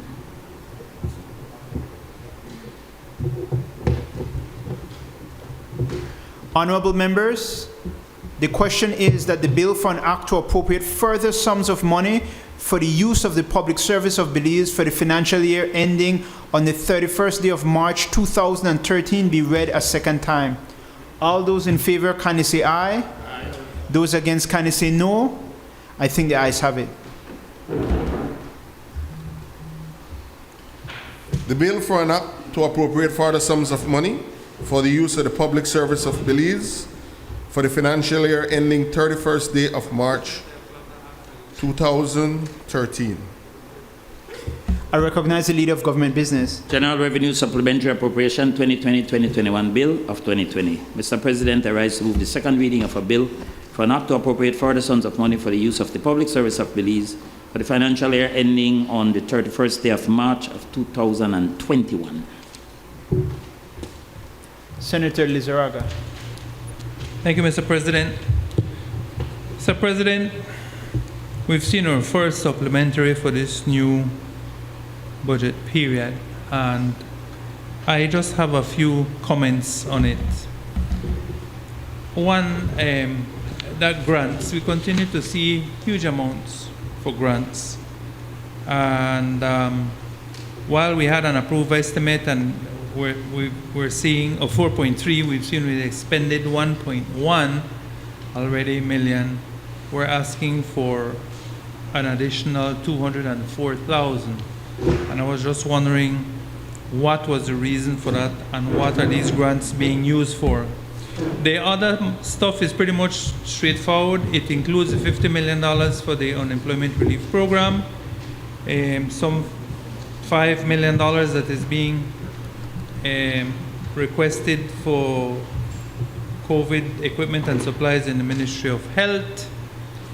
The one that really gets to me right now at this time, and I wonder if it is a priority and if we should have even included it, was the $459,000 supplementary for a Northern Highway feasibility study and design detail. And I'm just wondering if we really have the money for invest in more studies or more highways at this time. Keeping in mind where we are and our financial situation, government's income, etc. We still don't know how long this is going to last and the magnitude of our needs, or future needs. So if those minor concerns could be addressed, as per norm, these supplementaries are greatly lacking in detail and are just broad headlines and amounts. Thanks, Mr. President. I recognize Dr. Barnett, Senator Barnett. Yeah. Thank you, Mr. President. I just wanted to answer the question in respect of the grants. That falls under the Ministry of Local Government, and the grants in that ministry are used to provide municipal authorities with their subventions. And so this is just to ensure that the subventions can be met in the current fiscal year. It's nothing more, nothing less. Thank you. I recognize the Leader of Government Business. The question. Honorable members, the question is that the bill for an act to appropriate further sums of money for the use of the public service of Belize for the financial year ending on the 31st day of March 2021 be read a second time. All those in favor, can you say aye? Aye. Those against, can you say no? I think the ayes have it.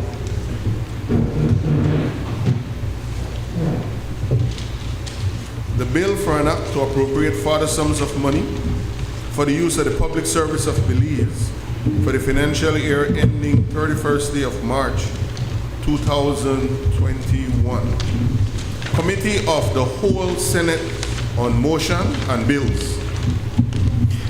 Honorable members, in accordance with Standing Order 68A, the Senate will now resolve itself into the Constitution and Foreign Affairs Committee, a committee of the whole Senate, to consider the motions referred to it, and thereafter, in accordance with Standing Order 54, the Committee of the whole Senate to consider the bills that were read a second time. The clerk will clear the gallery. Taken as read. Honorable members, I will now take the chair as the chairman of the Constitution and Foreign Affairs Committee, and then as the chairman of the Committee of the whole Senate.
Public business, government business, motions. I recognize the Leader of Government Business. Resolution authorizing the ratification by Belize of the revised Georgetown Agreement, Motion 2020. Mr. President, the Constitution and Foreign Affairs Committee has met and considered the resolution authorizing the ratification by Belize of the revised Georgetown Agreement, Motion 2020, and has agreed that it will return back to the Senate for adoption. I therefore move that the question be put. Honorable members, the question is now therefore be it resolved that the Senate authorize the government of Belize to ratify the revised Georgetown Agreement, a full text of which is hereto annexed. All those in favor kindly say aye. Those against kindly say no. Leader of Government Business. Mr. President, a bill of 2020 and passment. I now move Bill for enacting 31st day of March 2013. I recognize the Leader of Government Business. General Revenue Supplementary Appropriation 2020-2021 Bill of 2020. Mr. President, I rise to report that the Committee of the Whole Senate has considered the General Revenue Supplementary Appropriation 2020-2021 Bill of 2020 and passed it without amendment. I now move that that bill be read a third time. Honorable members, the question is that the bill for an act to appropriate further sums of money for the use of the public service of Belize for the financial year ending on the 31st day of March 2021 be read a third time. All those in favor kindly say aye. Those against